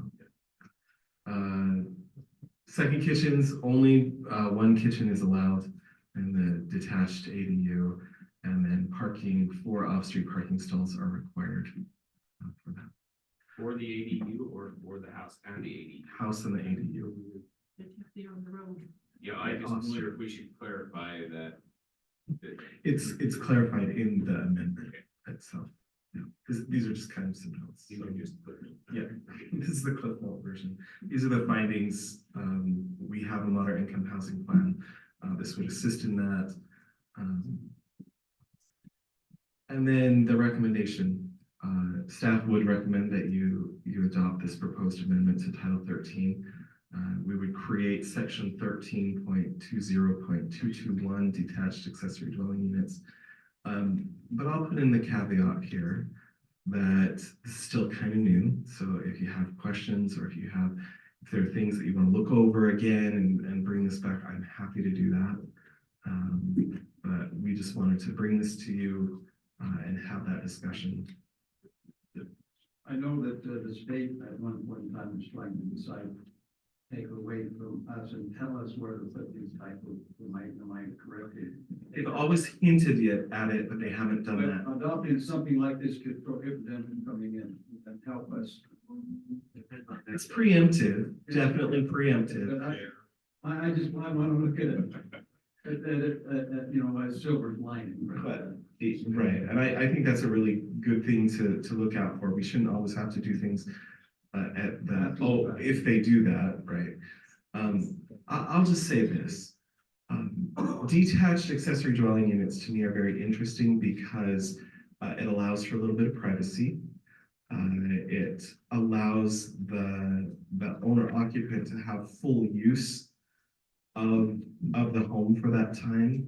And maybe one day when they can still age in place and maybe that family that's been living there doesn't need that much space, then they could live in the quote unquote accessory unit and then rent out the larger home that's on the property. There's a lot of flexibility that comes with that. Be okay for new code for the primary residence to live in the ADU and to rent out permanent residence. Yes, because it's just it just has to be owner occupied on the property. Okay, one quick question. Is it, the threshold for requiring a building permit, is it 300 square feet or what is the? Because this is an accessory structure, the threshold for a building permit is, I think it's 200 square feet. 200. But because this is going to be occupied and have occupancy, then those requirements of having a building permit are automatically in place. Okay, I just, as I was Good thinking point. through that, and I was like, is the 300 that magic number? Because I'd like to see that 301 is a minimum if it was, but No, I think we're okay. got our bases covered. And then is this, they're required to connect to sewer, water, with a piggyback off of home electrical, or are they required to bring in new service entrance main? Are all of those addressed in this code? They could do either and those are addressed. Yeah. Okay, thank you. Does how many families can live there? You know, the Occupancy is governed. families If you're, live so You get 180. you get 1 ADU, This that's, is what I'm saying, this is happening a lot, so how do we stop that? We can see it, I see it every day, I drive by them every day. So how do you stop that? And they're starting to bring in like old vehicles and just leave them. There's always gonna be people that bend the rules. Chief Bishop, how do we stop all speeders in Payson, right? I mean, we see them. So it's that same thing. We can police people almost so much. So there are gonna be people that try to abuse this, but I think overall, How do we try to prevent that? you have a neighbor that calls on you all the time. That doesn't, well, I'll say this, I don't know the magic serum for that. But I do know that things like this are already happening, right? This affords us the opportunity for those that want to follow the rules to follow the rules. so what's the repercussion? Like if they build a little 500 square foot house and they put 5 beds in there for nobody to see related. But you can't do that. Well, I know they can, but they're doing it.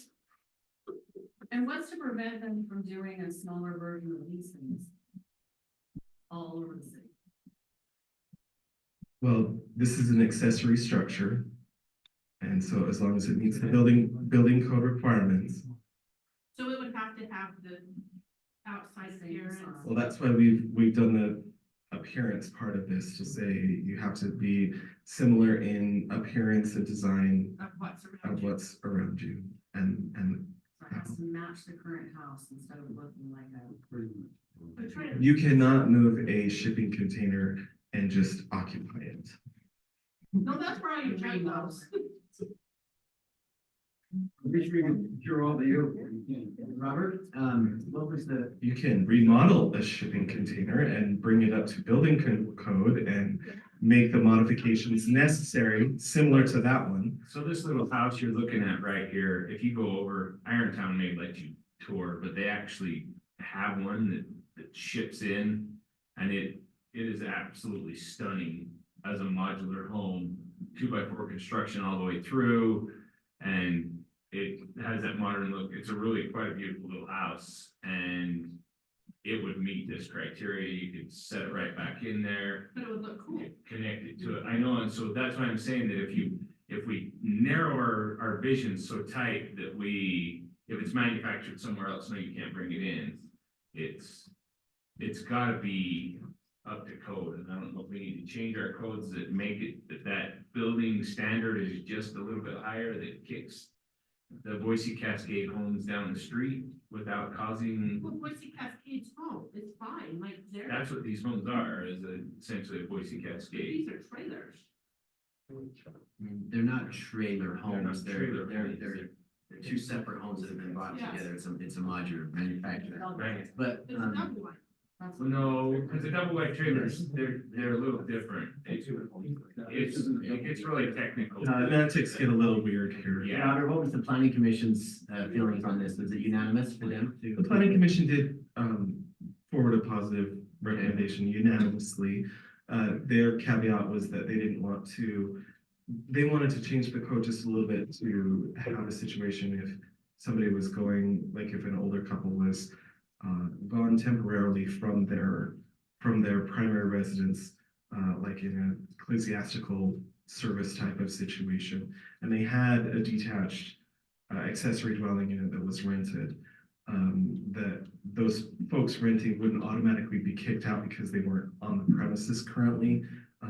And so we modified it to allow that provision. And, Robert, could you educate me on go back to your list there with the 4 parking stalls, was that 4 parking stalls for the ADU or total between the two? That's total Okay, between the good. two. So I was gonna say, I barely have 4 for mine. Right, that's total between the two. Okay, very good.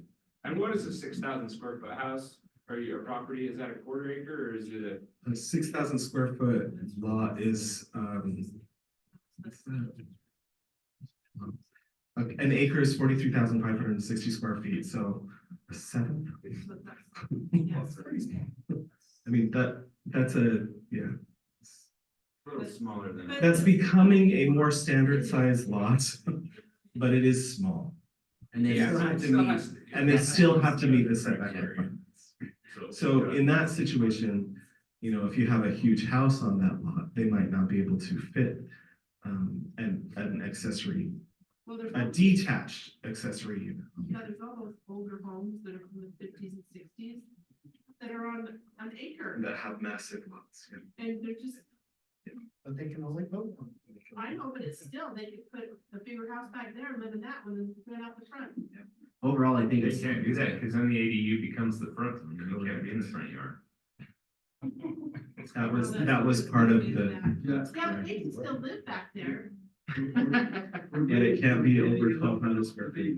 So what I'm hearing though is there are a lot of questions. So if you want to remand this and we can talk about it some more, but if you feel confident, we can move ahead. But So just a couple of things. I know that there was a lot of talk about not having 2-story, but I got thinking about that a little bit.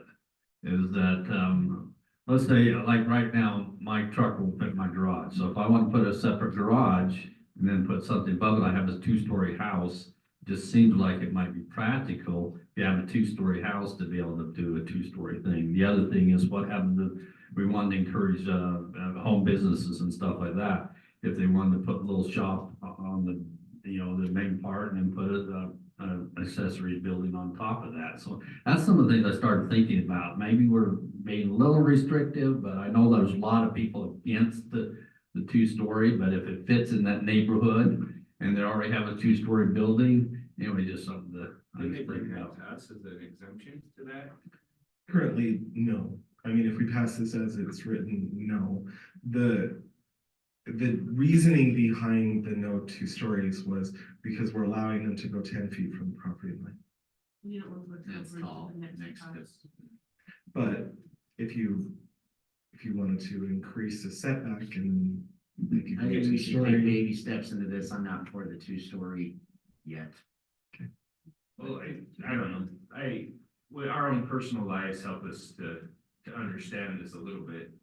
And like you're saying, a 6,000 square foot lot, this makes sense to me, but if somebody has a larger lot and wants to put that 1,200 square foot ADU, that maybe we could, that's why I'm saying maybe there's tiers, and depending on where it's at. So if we want to, I don't know if we're ready to 100% to approve it, rewind it back, maybe, and look at some of that. This is just a starting, and there's nothing that says we can't, that we go down and modify like this. We can always modify ordinances, absolutely. So if we were to adopt it now and then. But if you have some specific things that you want us to look at, I would rather look at them and then have something that you're more comfortable with. Okay, well then, let's see if there's a motion for this one. Okay. If there's a motion, I'll accept the motion. I spent time exploring this on the planning commission. Overall, important. The only hesitation I do have is, it does allow for more opportunity for people to rent and to live in Payson. But it does make the home itself more unaffordable, because now when you're selling the house and the ADU. And so that does increase the price of the home, therefore making it more unaffordable. So that's my only hesitation that I have about it, but. But it also gives you supplemental income. It does, yes, you'd have to. There's yeah. pros and cons to anything. But I spent time looking at this while on the planning commission, and I think they've been thoughtful. And so I make a motion that we approve the ordinance to amendments to Title 13 zoning regarding detached accessory dwelling units. Okay, is there a second? Can I make a second with the caveat that the first 5 ADUs have to be approved by the city council? I don't think we can do that. No. That's what I'm saying.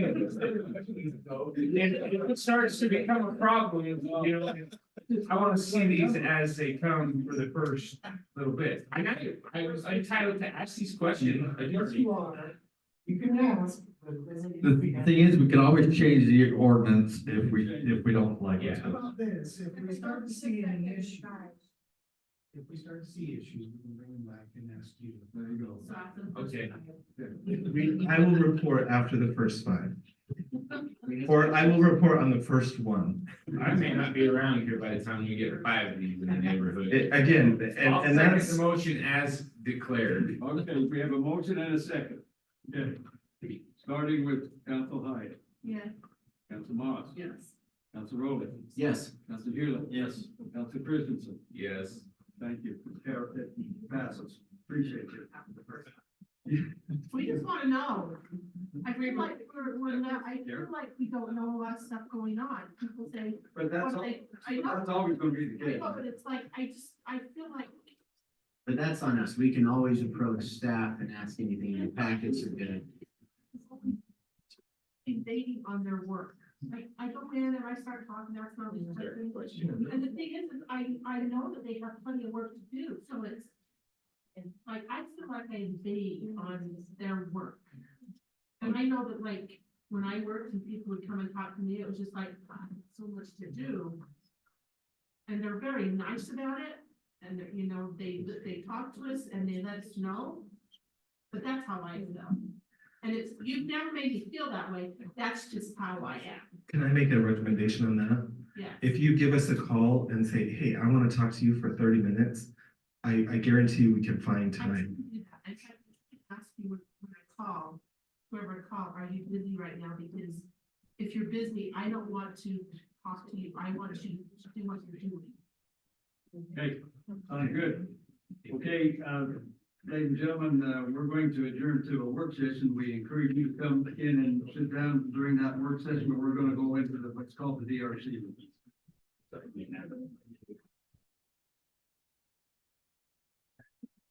Now, Robert. Okay.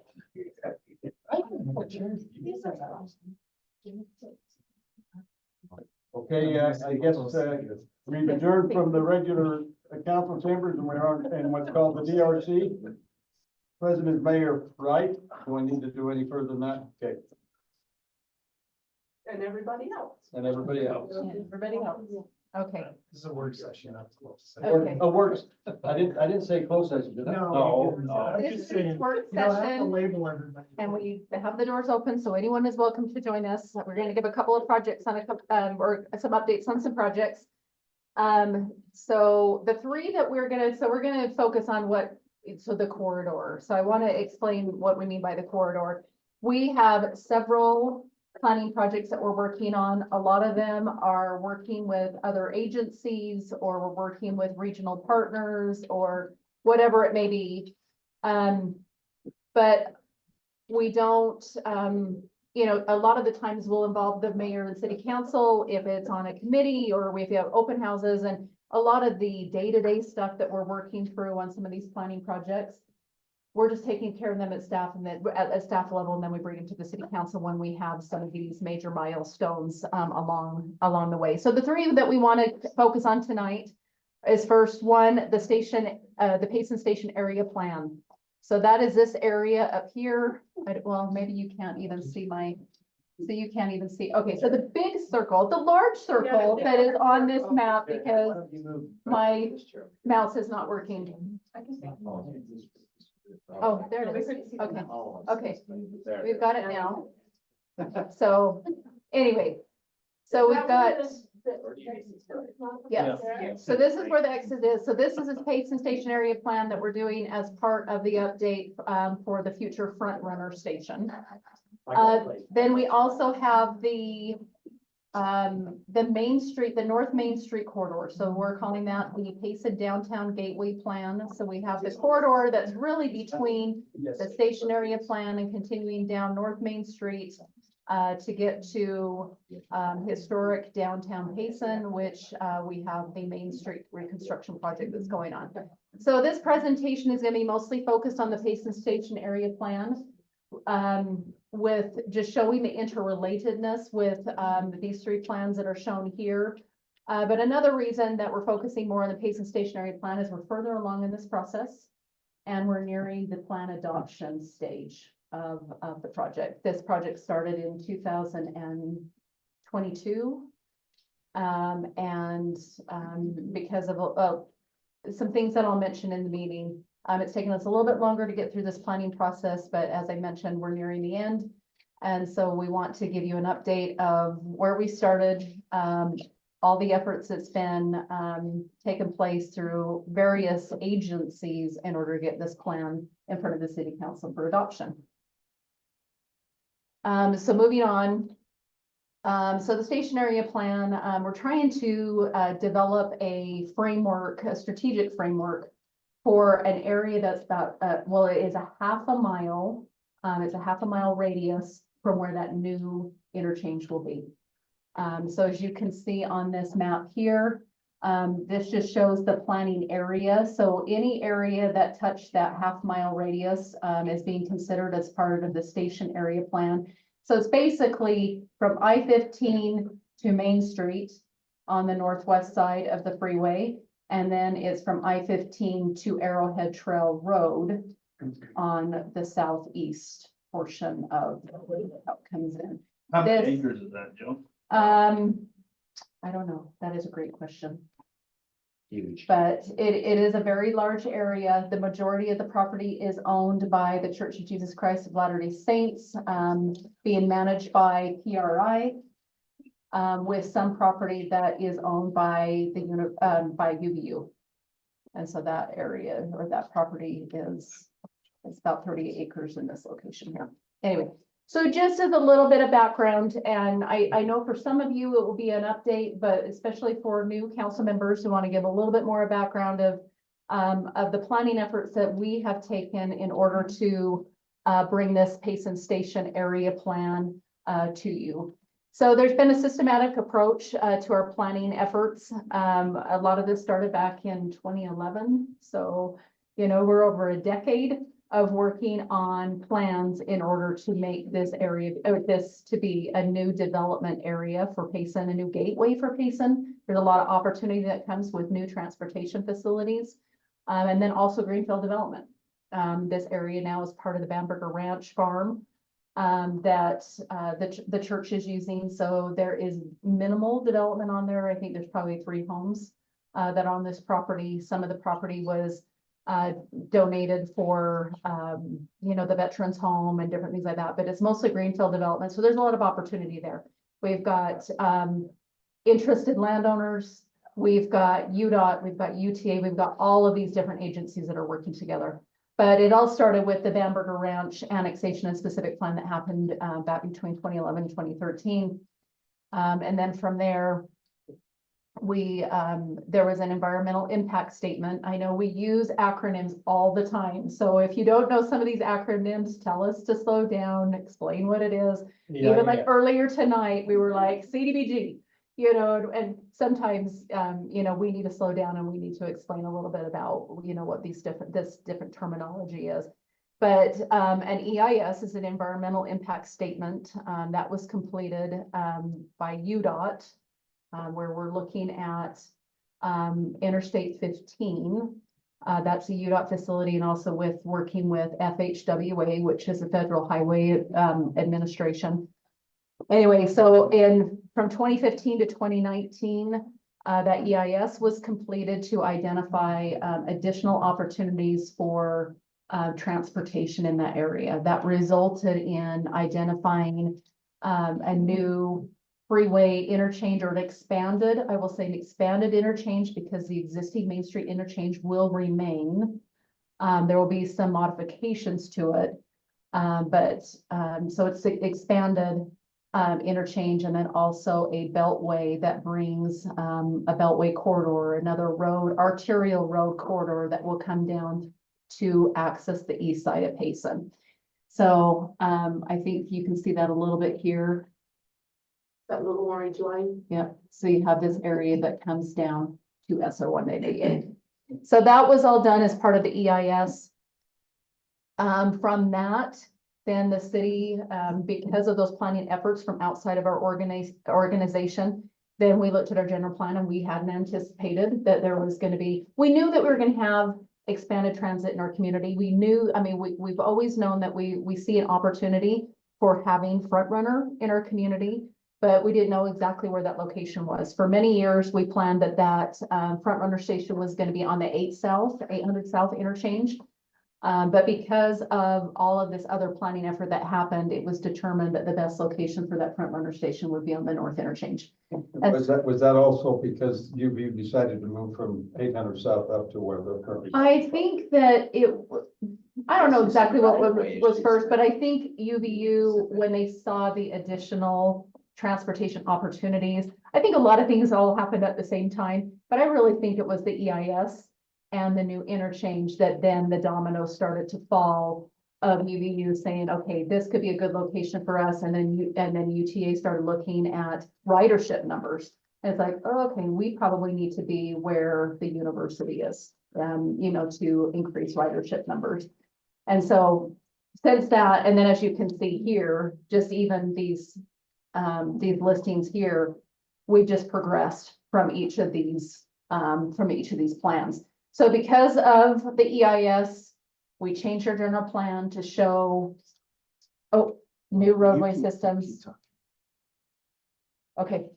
And so we changed it to show a TOD at the north interchange. We showed the new street layout to show the connectivity from the regional and the local system. From that, UTA had some direction to say, okay, how are we going to provide additional transit in South Utah County? So in 2021, they completed a study, which was known as the South Utah Valley Transit Study, to identify what transit modes would extend from Provo south to Santaquin. So through that effort, they determined that the future growth of South Utah County could support 3 front runner stations in the future. So they determined. The station end up in Spanish Fork. I know they announced it. So it's Center Street.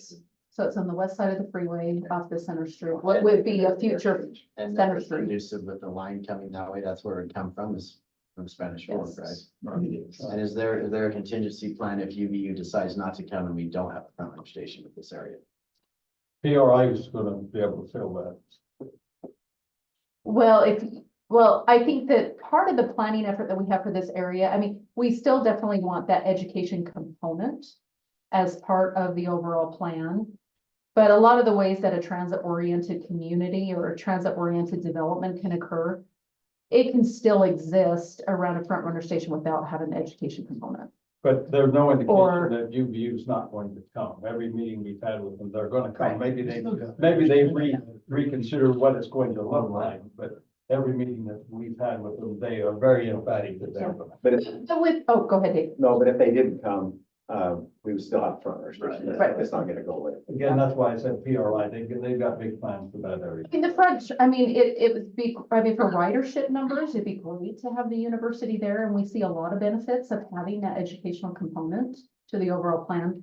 But still, there's a lot of, transit-oriented developments that, you know, are very successful without having the education. I mean, we want to make sure that we integrate them into this plan. That's on another slide, but that was one of the reasons for some of the delay of this plan, of getting to this point. Is we've had to have additional conversations with those community partners in order to make this all come together. I guess there's always the possibility that, you know, the university may not go there, or the property owner may decide not to have the density needed to support the transit or to get the ridership numbers to support, so that there's still a lot of, we're moving down the path as if everything's gonna work together. But there's a lot involved in that formula. Yeah, I'm interested in studying and looking at the plan. I'm just not sold on the idea of UTA coming to Payson yet. I don't know what their timeline would be, but. No, hopefully that, no. Hopefully. Another thing about it, this is in the line too, which can make a big difference. Which is the line. That concerns me the very most, is being the end of the line. Why? Yeah. Why? Provo currently is. Why does that concern me the very most, chief? I don't know, you brought it up. Yeah, It is a little bit concerning as far as people sitting there. Unwanted remnants. Transient people. Yep. Which we would already have if we've got the, you know, on that maybe to a lesser degree, we already have with the UTA lines. Yeah, it's just to a lesser what degree. Provo's dealing with right now because they're they. Yeah, so that just concerns me. I'm just throwing that out there so everybody So- knows where I'm at. So, Yeah. but the other I thing agree, too is, and maybe you're gonna, well, maybe I won't say it. I'll wait for you to say whatever you're gonna say. Yeah, we're not. I was just going to say, Bill, we're not. What am I saying? Will you remember if I continue on? So you'll remember if I don't bring it up, that you can bring it up? Okay, that works. Awesome. Thanks, Mayor. No, but then also, so just going along the timeline, and I don't want to go, it take too much time on this, but it was just more to show you what we have done, where we're at and where we're going in order to make this happen. And that it does take baby steps. It takes a lot of discussion. It takes a lot of, communication with other communities, with other agencies in order to make this all work. So that's really what I was wanting to show here with the timeline. If I can get this back. Here, because there's even things that we're working on, you know, parallel to this particular study. One, you got the Main Street reconstruction project that's happened. It's been designed. Phase 1 is under construction. Because we wanted to make sure there was a connection to those key destinations in our city. You're going to have the new gateway with the front runner station and the new community that will happen around there. And you're going to have new roadway facilities that could potentially direct people to bypass our community. And so, yes, it's great to disseminate that traffic, but we also don't want everyone in East Payson, Salem, Elk Ridge, Woodland Hills to completely bypass our community, because we still have a core of our community. We have businesses, we have, you know, celebrations, we have all these things that are happening in our community, but we're also supporting new transportation facilities that potentially redirect them. So that's why you want that connected. We got a barrier there for I-15. That's why we want to connect this to the rest of the city. Yeah, so we've got what's happening downtown. So now we've got to start looking at the North Main Street corridor. So that's the Payson Gateway Plan, which I'll talk about a little bit, but you know, what do we do with that North Main corridor? I mean, we anticipate that some of the traffic volumes will decrease when this new beltway is built. But how do we still make that a destination, or how do we utilize that corridor to make it to still give that small town feel, whatever it may be? But then also, right now, Front Runner has hired a team of consultants to help them look, now that they've determined that Front Runner will go from Provo to Payson. They have hired a team of consultants to help them do some environmental evaluation along that corridor to understand what would need to be addressed in order to construct any rail line or for that train to go further south. And to also put together some preliminary designs for that. So from Provo Central Station to the Payson Station. And then we're anticipating that, let me get through these last two, Brad, and then I'm gonna let you ask your question. We're also anticipating, we've applied for a grant to assist us with doing a specific area plan along the Nebo Beltway. Hopefully we'll know whether or not we were successful in that grant request in the next month or so. Which will then also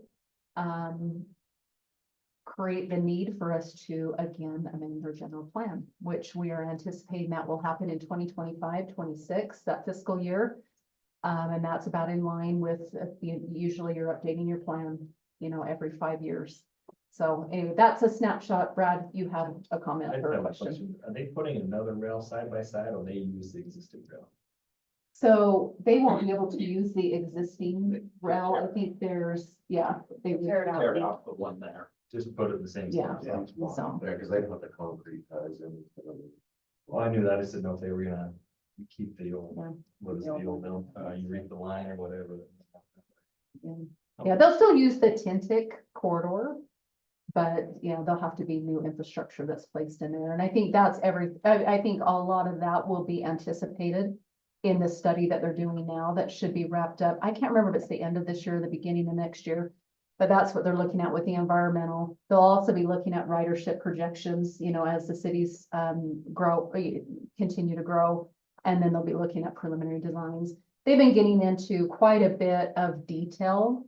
And part of that was, just identifying the station location, which I'll address on another slide, but That's what I was going to. yes, address. okay, perfect.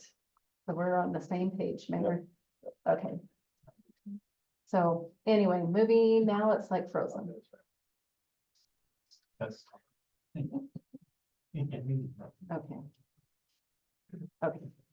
So just a little bit of context and connection just with the bigger picture, which I know some of it I've already shared is, we're looking this, especially with transportation facilities, we've been looking at it not only, from the local context, but also from a regional, we want to make sure that this is successful for the region, but, how does it connect into our community? Is this something that is going to be a benefit to our community? Are we going to find good connections for people to get to certain places or, from one key destination to another? So just the overall transportation network with the expanded interchange, the grid system, and then also active transportation. And you probably saw this on the previous slide with the aerial photography, but we've got existing Payson. And then we have this new community that we're planning around these future transportation facilities. And we have a huge barrier between the two, and that's I-15. I-15 provides a lot of opportunity to get to point A, from point A to point B or around town. But it also creates a huge barrier for those that are wanting to bike or walk or even drive to the station area if they're wanting to get on the Front Runner. Right now, the way that everything is constructed and situated is you would have to drive to this location. And we want to look at an active transportation plan of how can people walk and bike or utilize transit in order to get to that throughout our community. So the active transportation plan is for the entire city, even though we have the station area plan, we have the gateway plan. But working with a team of consultants, we're also doing an active transportation for the entire community. Will the new interchange not have that integrated into it? So as part of this plan, the consultants are getting some recommendations of how to maybe break those barriers, find ways that, can you have an underpass or an overpass, or, how are you gonna put in those pedestrian facilities? And we're hoping, Underpass at 50. then we're hoping Close those. the active transportation plan will then, well, part of it is when they go to reconstruct the freeway. We want to make sure as part of our planning effort that we show a lot of connectivity between the two. Still UDOT FHWA is going to, they're going to want to integrate some active transportation, but they're also going to want to be very, Right.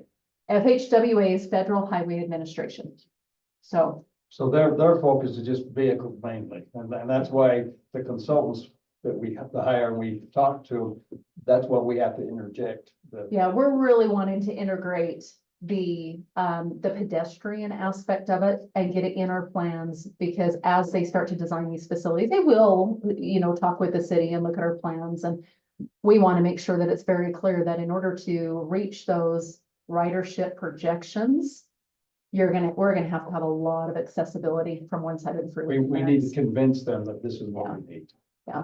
So we're doing our part leading up to having those conversations with UDOT, and we have already been having conversations with UDOT about that barrier and trying to identify solutions to get from one side of the freeway to the next. They want to do it as cheap as they possibly can, and this is going to make it a little bit more convenient for everybody, and so I think that's one of the challenges we have. Well, I think that's why we really create those partnerships too, because now it's just not Payson going to UDOT. It's UTA sees the benefit of having those connections. PRI sees that, UVU sees that. So it's really having a collective voice to UDOT to say, in order for it to be successful, we're gonna have to make sure that people can get there easily. Well, the reason I'm bringing it up is because there's existing access there that isn't super utilized. I mean, what they call it, the love tunnel is what we always called it as a kid, The Bamberger right? Road. The Bamberger Road or whatever, and it's there, and I'm like, It kind of went to nowhere though. yeah, it still doesn't go, right now, it doesn't go to anywhere either, Yeah. but that's why I'm saying they're gonna come through and go, well, this doesn't go anywhere, let's just tear it out. But if we take our path and we make it look like it goes somewhere on either side of it. That's what. So throw some bollards down the middle of it and say, hey, yeah, this is a walking path, Well, you can't close our walking path, I mean, plausible deniability. Can we get this off the record? And, but our plan now, do we need to incorporate something like that so that when the time comes, they can't say, well, we're just gonna close that. Well, that's a right of way that's used and utilized by people. Well, yeah, And creating that permeability is really an important part of this plan, and that permeability as far as one side of the freeway to the other one. And the way that we get UDOT's attention to do that is make sure that we identify those corridors on the plan. Right. And so then it gets on. That's why I'm saying, let's plan, identify this and because they have to look at it. it isn't really feasible for vehicle traffic for the most part. Yeah, you can get a car through there one at a time, but it could be really, nice. Yeah. exactly. Well, it could be a different location too. Well, as it is right now, it has to be improved because water collects it, so there'd have to be some improvements.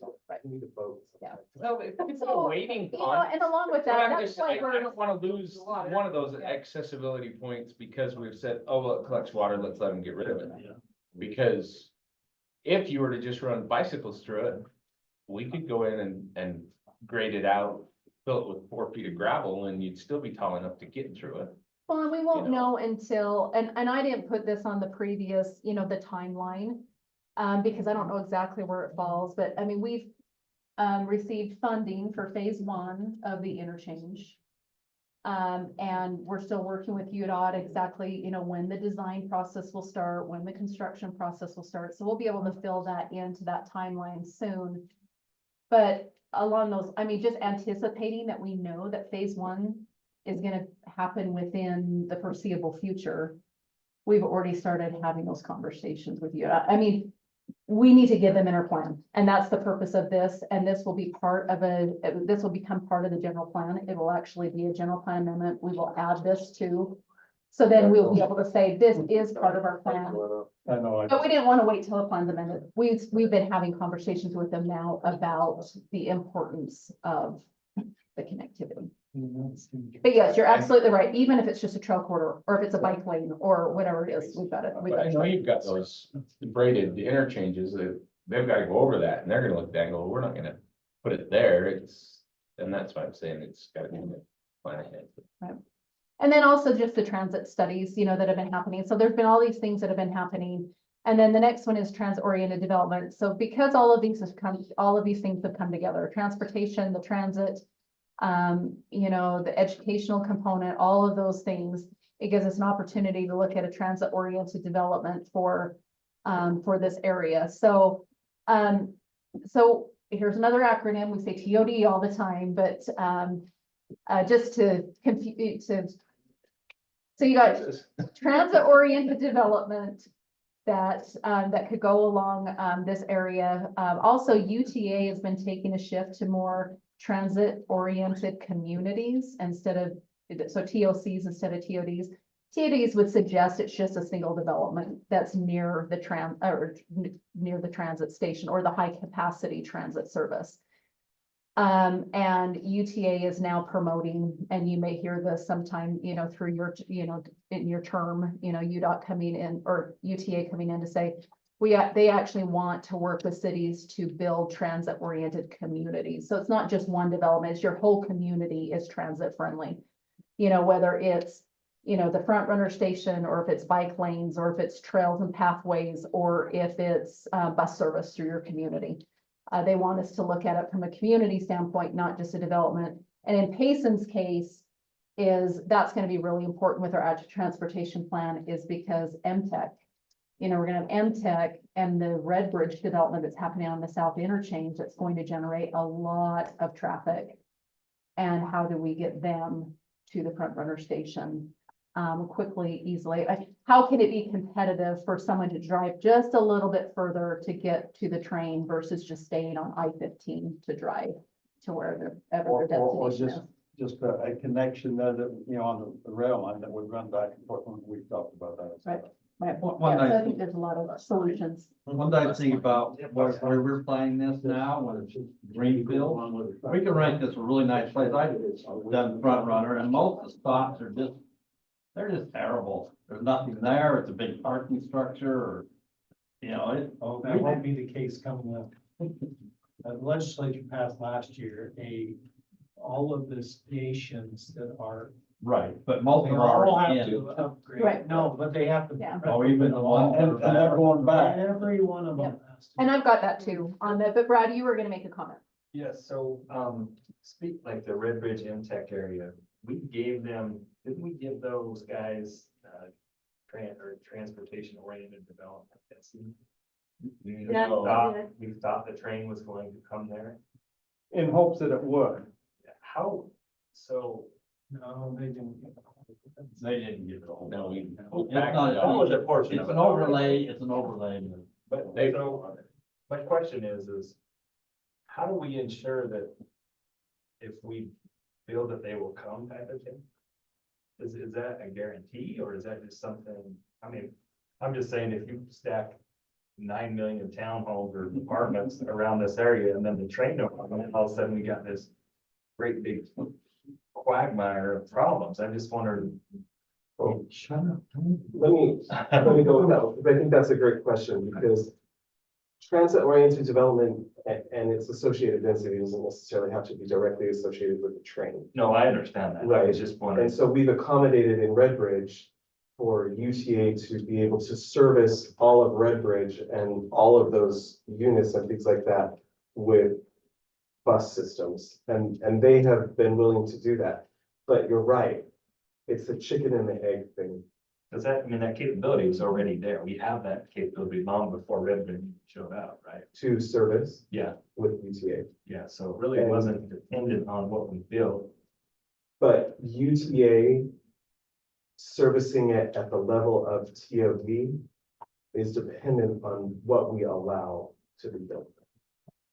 Yeah, I was just worried about getting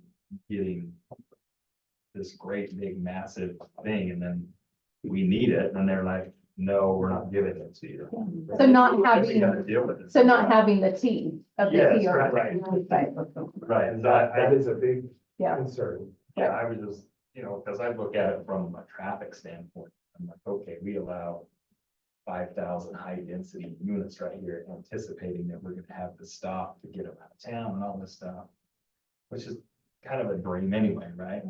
Because they're all gonna have cars in that lot, but, I just, like, try and make sure we get what we supposed to get out of it, not that we can control that, I was just kind of a question. Just add things to the plan that protect us in the event that. Yeah, that it it doesn't didn't happen. pan out, because, along with the extended police resources, the drugs, the transients, I really wonder if the train is the future of mass transit, and I don't know the answer to that question. I don't think anybody does. I think fully autonomous cars will really change.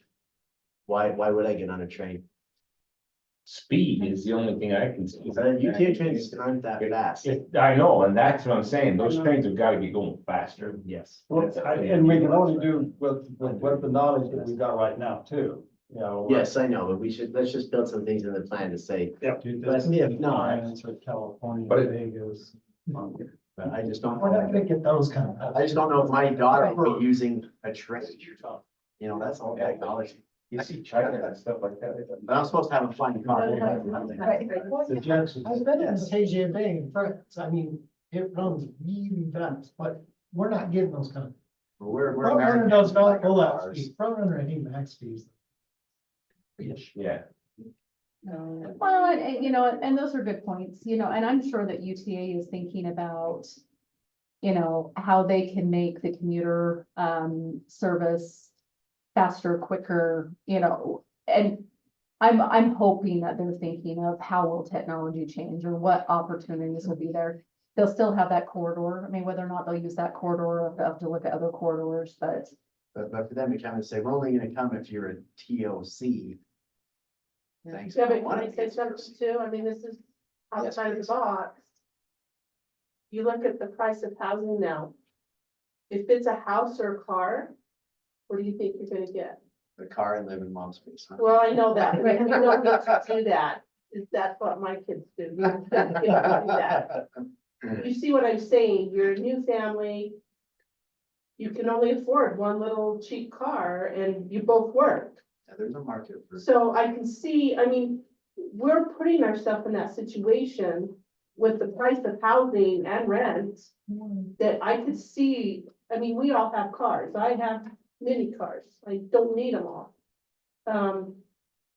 But we're established.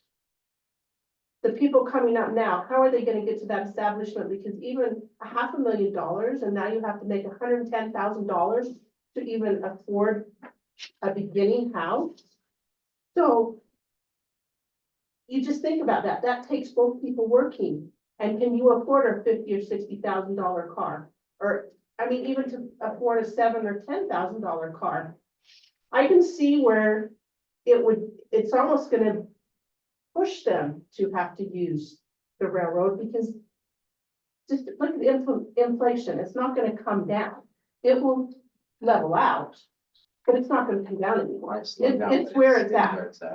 And so everything with the price of increase of everything, I can see where it would work because people are gonna try and find a cheaper way to get to where they need to be. I can't take the train to work. It doesn't go where I need to go. A season pass, if you will, to ride UTA, that's tracks, front runner buses, is $200 a month, if not more.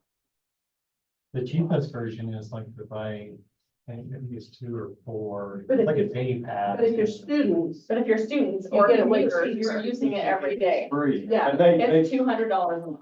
but You they have to have, get a new ticket. but they have made them free for UVU students and BYU Yeah, students right. for a But- period of time. But those aren't the majority of the people using it, it's commuters.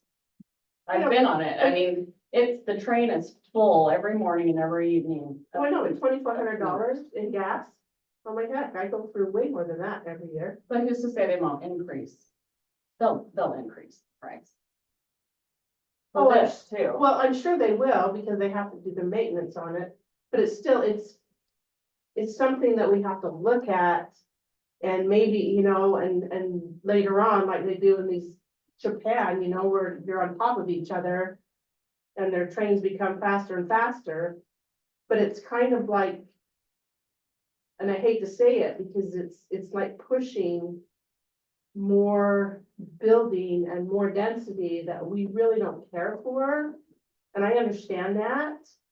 I just don't know where it stops. I don't know. It stops with us, the It does right now, unless somebody comes in and says.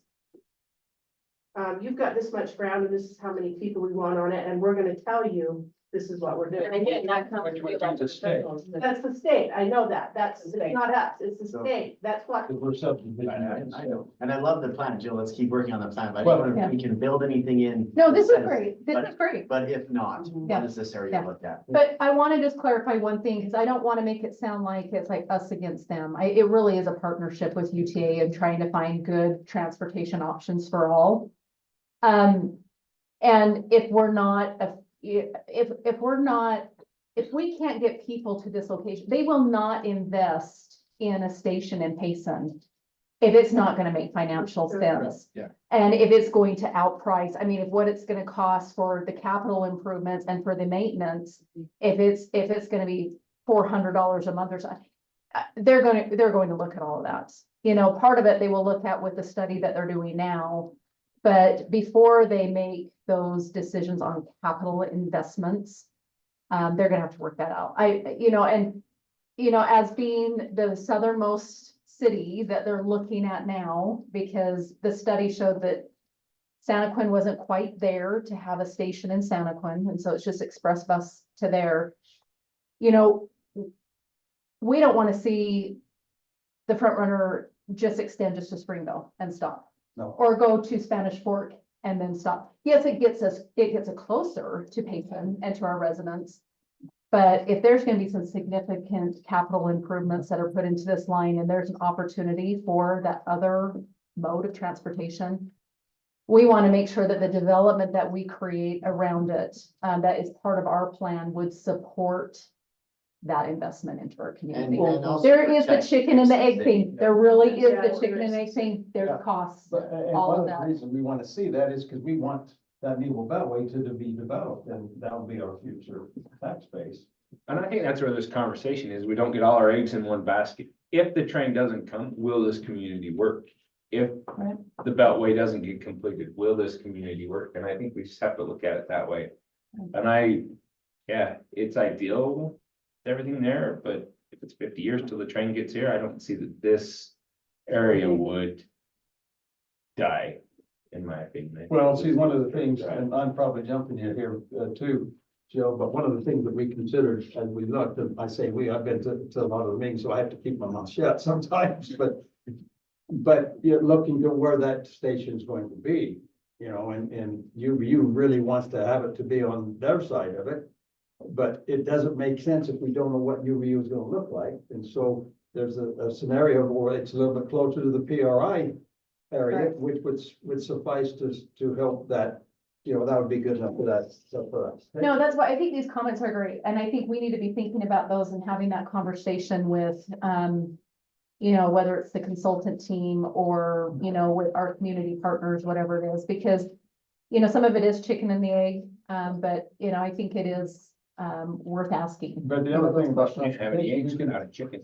Yeah, right. we can only consider the mode of transportation we've got now, because it can serve us for 10 years. Because right now, the buses that come from Payson, they take them to the Provo. To the proposal. Yep. Correct. But we really need to think about how much this is gonna change our area, because these trains run every half hour up until like 10 o'clock at night. Every half hour, they're super loud.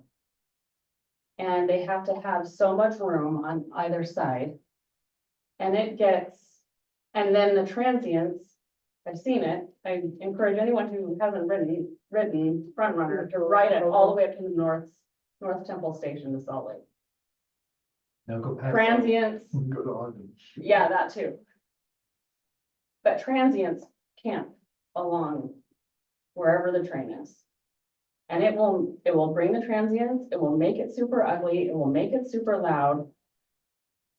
I'm not sold on this But it at is all. on the north side of town. but then you're gonna have all those homes there too, so, you know. Mhm. It runs parallel. It's not gonna look like this, we're not wherever this That's is, your- Paris.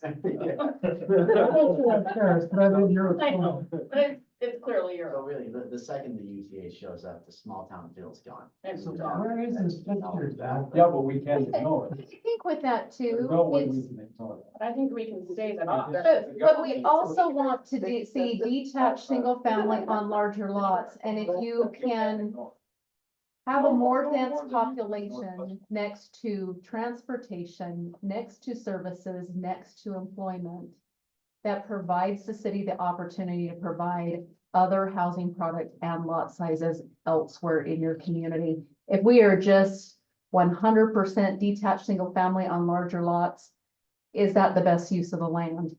But if you're consolidating or you have that dense population in an area where they are in walking distance to the things they use on a regular basis, even if that person decides not to even get on the train, maybe they work in this development. You know, we're looking at a half-mile radius around this area here.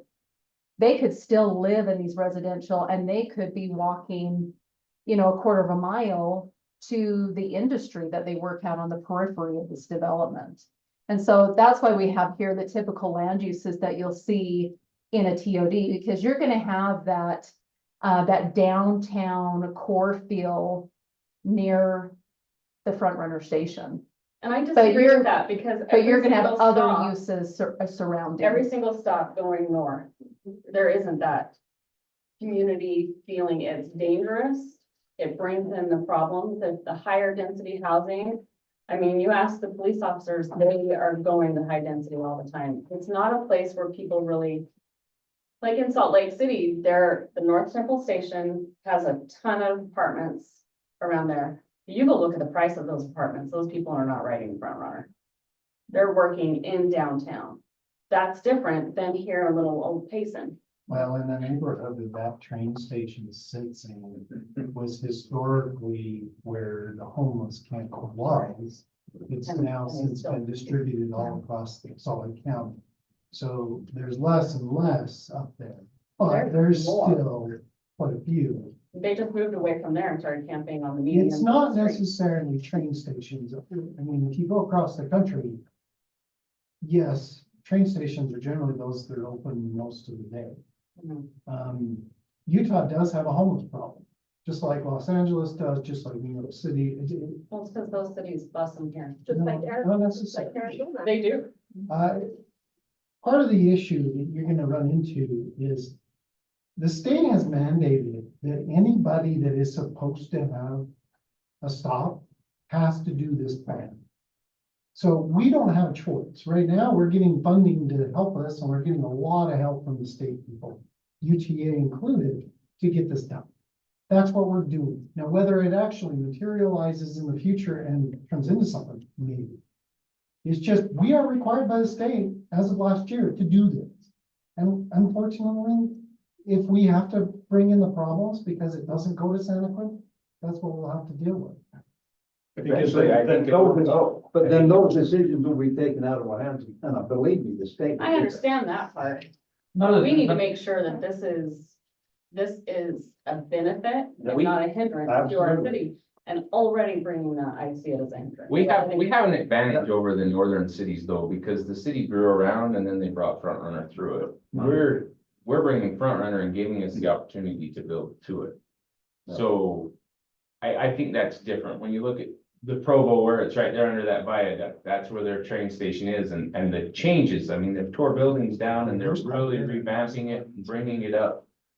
We're ahead of the curve on that. And in fact, part of their study says that they've talked about that they don't want to bring it any farther than that because they have to go over the top of every road with the train because they don't want to cross the roads anymore. And so down here, the train's gonna have a different feel. It's gonna run more like an elevated train. And so, Which isn't better. well, it is when you, Elevated trains in New York and. Chicago Yeah. and all that stuff. well, it's on the ground. They're more just bring them up and over the roads as they're. None of it, we also have to really come to reality on what the future of our county is going to look like. I mean, if we're growing to 1.6 million people and we're expecting Payson to share in a substantial portion of that, then the reality of all of that transportation being accommodated on a freeway system is a pipe dream. Right. And we talk about, I'm gonna be very candid here for a minute and say, we in Utah rag on California a lot, right? And we say that we don't want to be California. California is the definition of urban sprawl. The reason it takes 5 hours to get through the Fernando Valley and all of that area is because they did not in any way plan for any type of really high-speed public transportation system. Everything was put in after the fact. Correct. And so you have hundreds and thousands of acres of residential development that is being severely impacted, and their quality of life is being severely impacted by the lack of their transportation system. And if we don't want to be like that, then we have to plan in a different way. And this is going, Front Runner is an option to that. It's part of the conglomerate of solution. So I feel very concerned about the idea of dismissing it, because I think it has to be part of the conglomerate of solution. I think it's a great idea to, in this plan, consider all of the different ways that technology and the way that not only our technology is changing, but our households are changing. Our desirability for different types of housing is changing, and planning our station area in a way that allows for density to be located in a space that would support it, whether we have a train right now or not, makes a lot of sense. It truly provides an opportunity to create and maintain the rest of our community to have that small town feel. And there are elements of small town feel that can be incorporated in any part of our city. It's not just the physical architecture or the specific open spaces that we see that gives that small town community feel. It's the way that we project our community. It's the way that we welcome in our community. And those are the things that we have to continue to maintain and incorporate into this plan. And now I'll step down. That's well, there's models, then I get exposed. All about the peanut butter. I get exposed over time. There's models that Mount Land shows traffic wise, that if we do not include mass transit, we do not include the train, I think that you can't build a freeway wide enough to accommodate all the growth that's coming. Yeah, the two. And it would Fundamentals. and it would take somebody from Payson getting on the freeway and going to Provo, it would take that over an hour if we do nothing. If we can't build them wide enough, because these are planning to go across the east side of Utah Lake and having a parallel freeway there. But even that, without the mass transit, it increases the time limit of 1 hour from Payson to Provo, 1 hour. Unless we do something with mass transit. Another thing too is with air pollution, anytime we get one person on the train and not have a car driving, I mean, we're just getting that inversions worse and worse and worse. So that's a big concern to me is that, I mean, we get a lot of people on the train and man, they all won't ride it, but I take it a few times and my car's been off the road. And so every time if we have a stop here, more people could use that and get off the road. And like the mayor said, we can't build the interstate big enough without having a secondary source of transportation. And I'll say about, you mentioned about the noise, trains themselves, just by running on the track are fairly noisy. But the horns, if you notice in North County, there is no horn. That's because at every crossing, north end of the county got the ability, no train is allowed to use a horn crossing. They're called silent crossings. Salt Lake County hasn't caught that far, but north end of Utah County has. And my understanding is the south end of the county will go the same way once it comes down. so that you will never hear a horn. In fact, it is at this point. My guess is right now, the trains, you can hear a horn no matter where at Payson you are. I grew up in Payson. I know. You can. But that will all land someday down the road once this gets completed. But Because those don't go every half hour. But it's, and Right by the whether it's double interstate, track the would be every interstate 15 noise. yeah, minutes. the interstate's doing it. And so I mean, noise pollution is going to be there, but it's all gonna be generally in that same. And no pun intended, we didn't mean to derail this, conversation, but I just want to ensure that, that we plan for the what, the if not. Yeah, and making sure that it is a development that's conducive to what we want our city to be. And just making sure that, if UTA does or doesn't come, it'll be a nice place to live. It'll be somewhere that I think anywhere we approve, we should be okay living there ourselves. But we'll have to attract enough business that maybe it's gonna take an hour to get to Provo. We need to have enough business so that we can reduce that time to go from, we don't have to go to Provo. I'll say, make it more than three. Which house If more people ride the train, less cars on the road, more room for Sam's me. Club. I haven't talked to them for a while. But thank you, July. No, I'm gonna skim through the last ones just really quickly, just so you see it, and we can talk about it at a future meeting if needed, because like I said, we're nearing the adoption process and we want to make sure that you're part of this conversation. And if there's anything that we need to consider before we get it before you for a motion, then we want to make sure we do that. But I think a couple of things, like the mayor said, we are looking bigger picture because we're not just looking at the next 5 years. We're looking at how the entire county is building out, and we're part of that. We have a lot of land adjacent to Payson that could be developed in Payson, or it could become part of another city or whatever else it is. So it is looking about, how you're putting this, 1.6 million people in this area and how you are getting them places, and looking at what opportunities are there now. Yes, we need to look at the challenges. But I guess I would suggest let's don't miss the opportunity because we're worried about the challenge. I think let's try to find some solutions for those challenges, but let's make sure we're considering the opportunities that it brings to Payson 20, 30, 40, 50 years. And that's what you're working on right now. You're trying to do that. Right. And so, anyway, just real quick, so our progress report on this, we've been working with the consultant team on some planning framework. There was about 4 different iterations of that. We looked at strengths and weaknesses, so going even back to opportunities and challenges.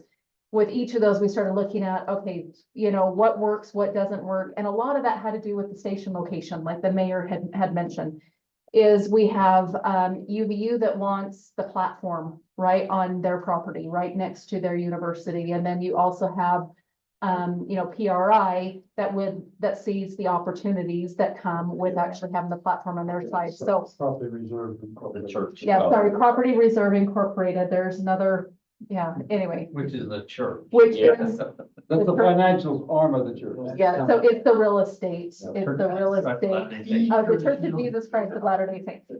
Anyway, In other states, it might be churches. but we've weighed those options really early in the process. We had really strong public outreach, and then things have just delayed a little bit. And so there was some unforeseen delays that we had to work on. We've been working through those. So now that we've got to gear back up for plan adoption. So you'll probably start seeing, there is a project website. You can go on to get more information. We've been putting in the newsletter when we have any activities. It's PaysonStationAreaPlan.com. Thank you. And anyway, so we'll start gearing up for that. We're looking at the land use plan. Again, we want mix of uses that will support the transit infrastructure or walkable communities. There's economic analysis is being done with that to look at the market today and into the future, and what land uses would be supported in the development of this area. So there is an economic component to it. And there's also moderate income study. And then the Bamberger Ranch plan that was done back in 2013, we want to see how that relates to the new plan. And then compliance with Utah code. I know that's been brought up a couple of times, but there is some certification that we have to be in compliance with Utah code. But there's been a lot of coordination. These are the key stakeholders, which I know we've talked about. UDOT, UTA, PRI, UVU, Mountain Land Association of Governments, and then also these other studies that are happening with the environmental, with the preliminary design, with the North Main corridor. There's other consultant teams that are working on other areas adjacent to this area, and we've got to make sure it all meshes. It's all interrelated. We want all of these plans to build on one another to give us a clear path to that overall development. If we want to take a look at Lehigh, that was not well planned. They did not plan for the future. We don't want to look like Lehigh. And I've said this in state meetings and got pretty good reaction. If we don't plan for the future, that's what we're looking at. If we don't put some of these things down and help them to grow, it'll be an endless pit of construction. Yeah. We need to avoid that. Yeah, so with that planning framework, we looked at different areas for where the station could go. You know, we looked at, okay, here it's on the PRI property, here it was if it was on the UVU property. And then it got super technical. So with this design here, so, you know, after we were talking with PRI and with UVU and with UDOT and UTA, the UTA front runner team then looked at it, and of course, they're looking at it from speeds, distances, platform length, the geometry, you know, how it's going to interact, you know, over, under, you know, existing roadway systems. So it got really, really technical. And so that's what this represents here, is just, you know, they started looking at, you know, how is that going to work with existing or planned facilities in the area? And is what was determined is that the platform will actually be on the PRI property, not on the UVU property. Do they know that? Yes, Yes. they do know that. And I brought this up at our retreat, Yeah. and I'm bringing this up again to say this is not a political decision. This is not a, we like one of you more than the other. This is a decision of geometry. Clearly, because the space needed for that station just cannot be accommodated on UVU's property. They're not happy about that. Right. For obvious reasons. But it's fairly. It's not very far. It's a lot closer than one and all. It's super close. Their access is super close, and we've even planned, we actually had our consultant, and that's the slide that Jill has up right now. We actually asked the consultants to say, okay, let's plan for UVU being on their current property, but what if they could maybe move and be even a closer participant in this TOD community? And so the consultant actually planned for UVU to go in either location. That will obviously be between UVU and PRI to work out those details and things like that, but both of them are pretty amenable to it. It's just going to be a matter of dollars and things like that, but I just want you all to know that this was not a political decision, and I don't want it to become a political issue. And it wasn't a favoritism issue, it was a matter of geometry. Well, another thing too, is we talked about making sure we're planning for the future. What happens if UVU just only builds one little building? Right. And so I think that's part of, we're trying to make sure that it works for everybody, not just one particular business, because we don't know what's. Well, and in all reality, it's probably a shorter walk from that station to the farthest point on this UVU campus than it is from one end of the college to the other end of the college in Provo. And then we drove the freeway to it. Great, it takes you. Oh, and it's like, oh, it's all in one building, it's 700 flights of stairs. You have a plan. You know what it would be like in 2024. Well, I went to a meeting over there and I parked on the end, I thought the meeting was in, it was on the wrong end building. So, Forever. That's another state. Yes. So on this plan, if the UDU has to go where it's slated to go now, we're on the upper left. right on the upper right. Would they be willing to go under the road?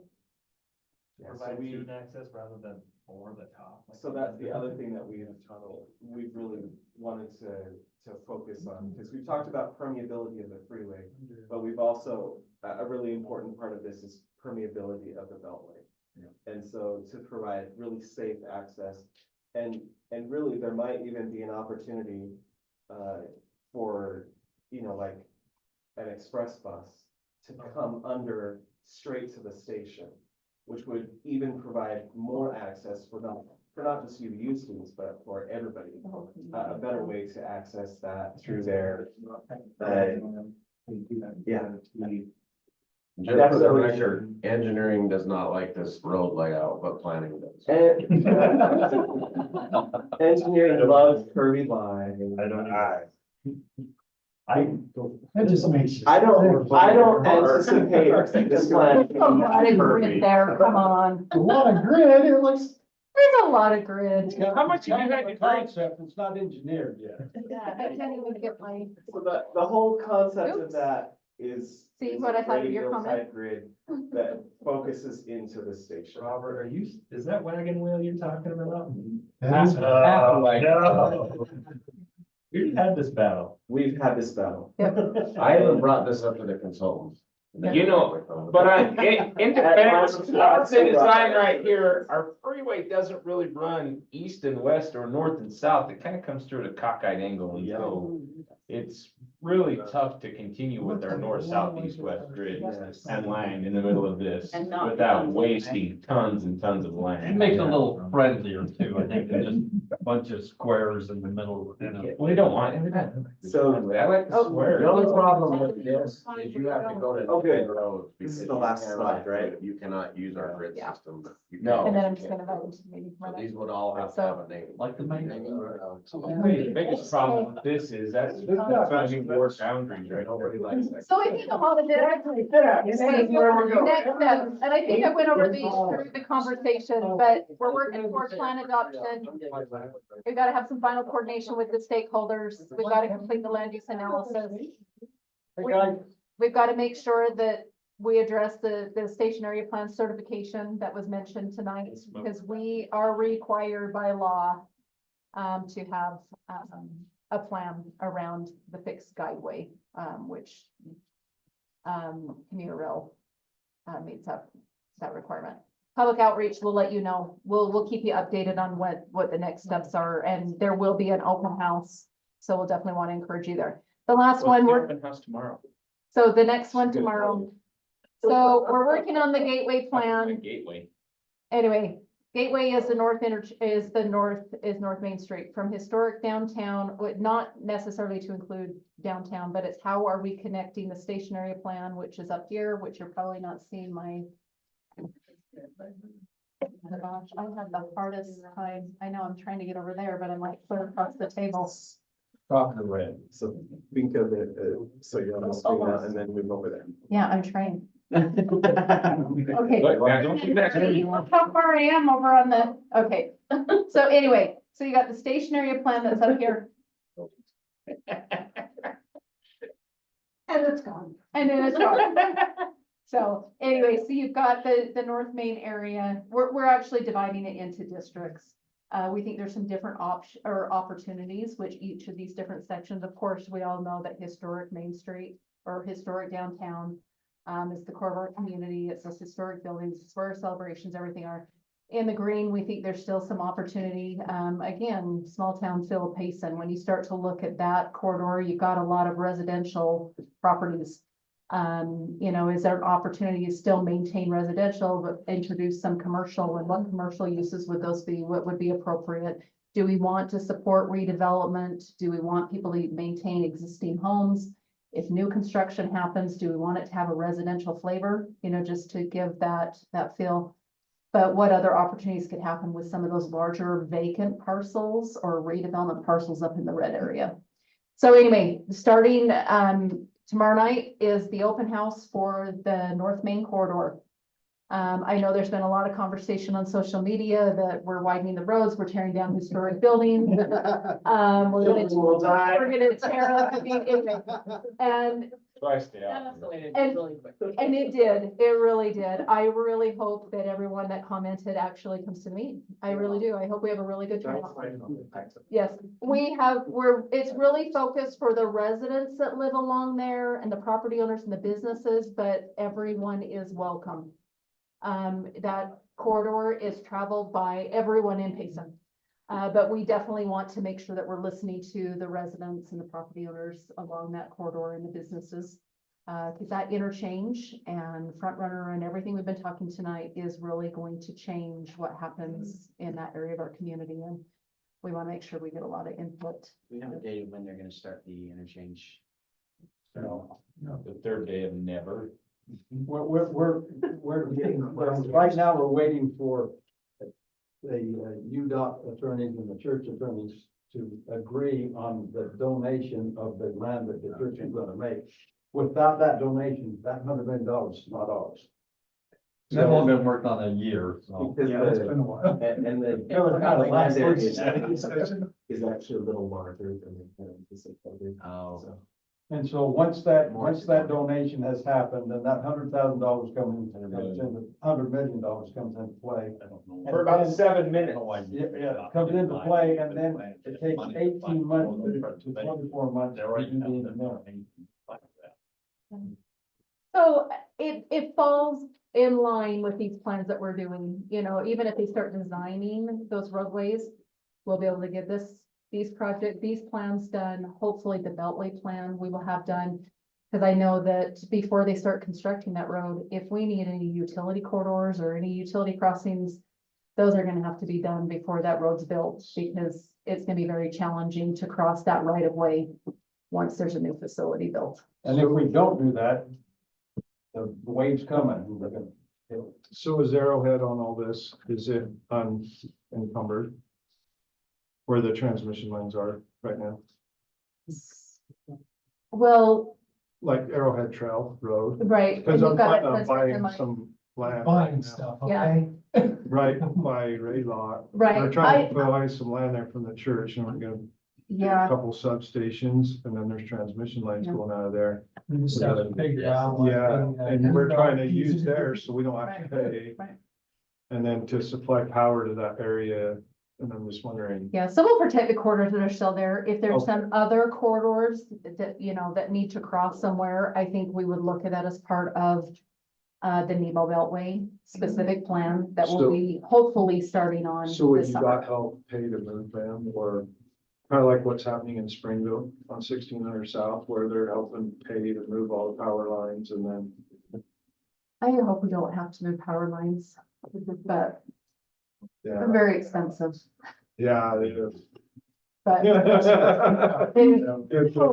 But that's all in this whole planning project is, we're not just looking at roads and land use, you know, we also have got to consider Yeah. how are we providing Because- utilities to this area? And now, I mean, you probably heard I've already been talking with Pacific Core and they're trying to get a 345 kV line through here. And they were actually gonna put one down the railroad tracks. That was one of the routes down I-15. So they're trying to get to that. just electrify the train. Yeah. Data center, so we can use our phones. You know, it's to do more data centers, it's to link up around the other side It's over by. to give, it's to give all the power up to Eagle Mountain. This is Yeah. essentially what it's doing, Well, yeah, get around that backside. so that Eagle Mountain can get more and more data centers. I think one nice thing about the gateway plan and the historic downtown, as we do the TOD, that's not gonna be our small town feel. Yeah, we're gonna try and make it nice, but if we have this downtown and the corridor, that's gonna be our hometown feel and preserve that and make that as we grow out. Well, I took a poll in this chair and it came to a unanimous vote for a motion to adjourn. Second. All in favor? Yes.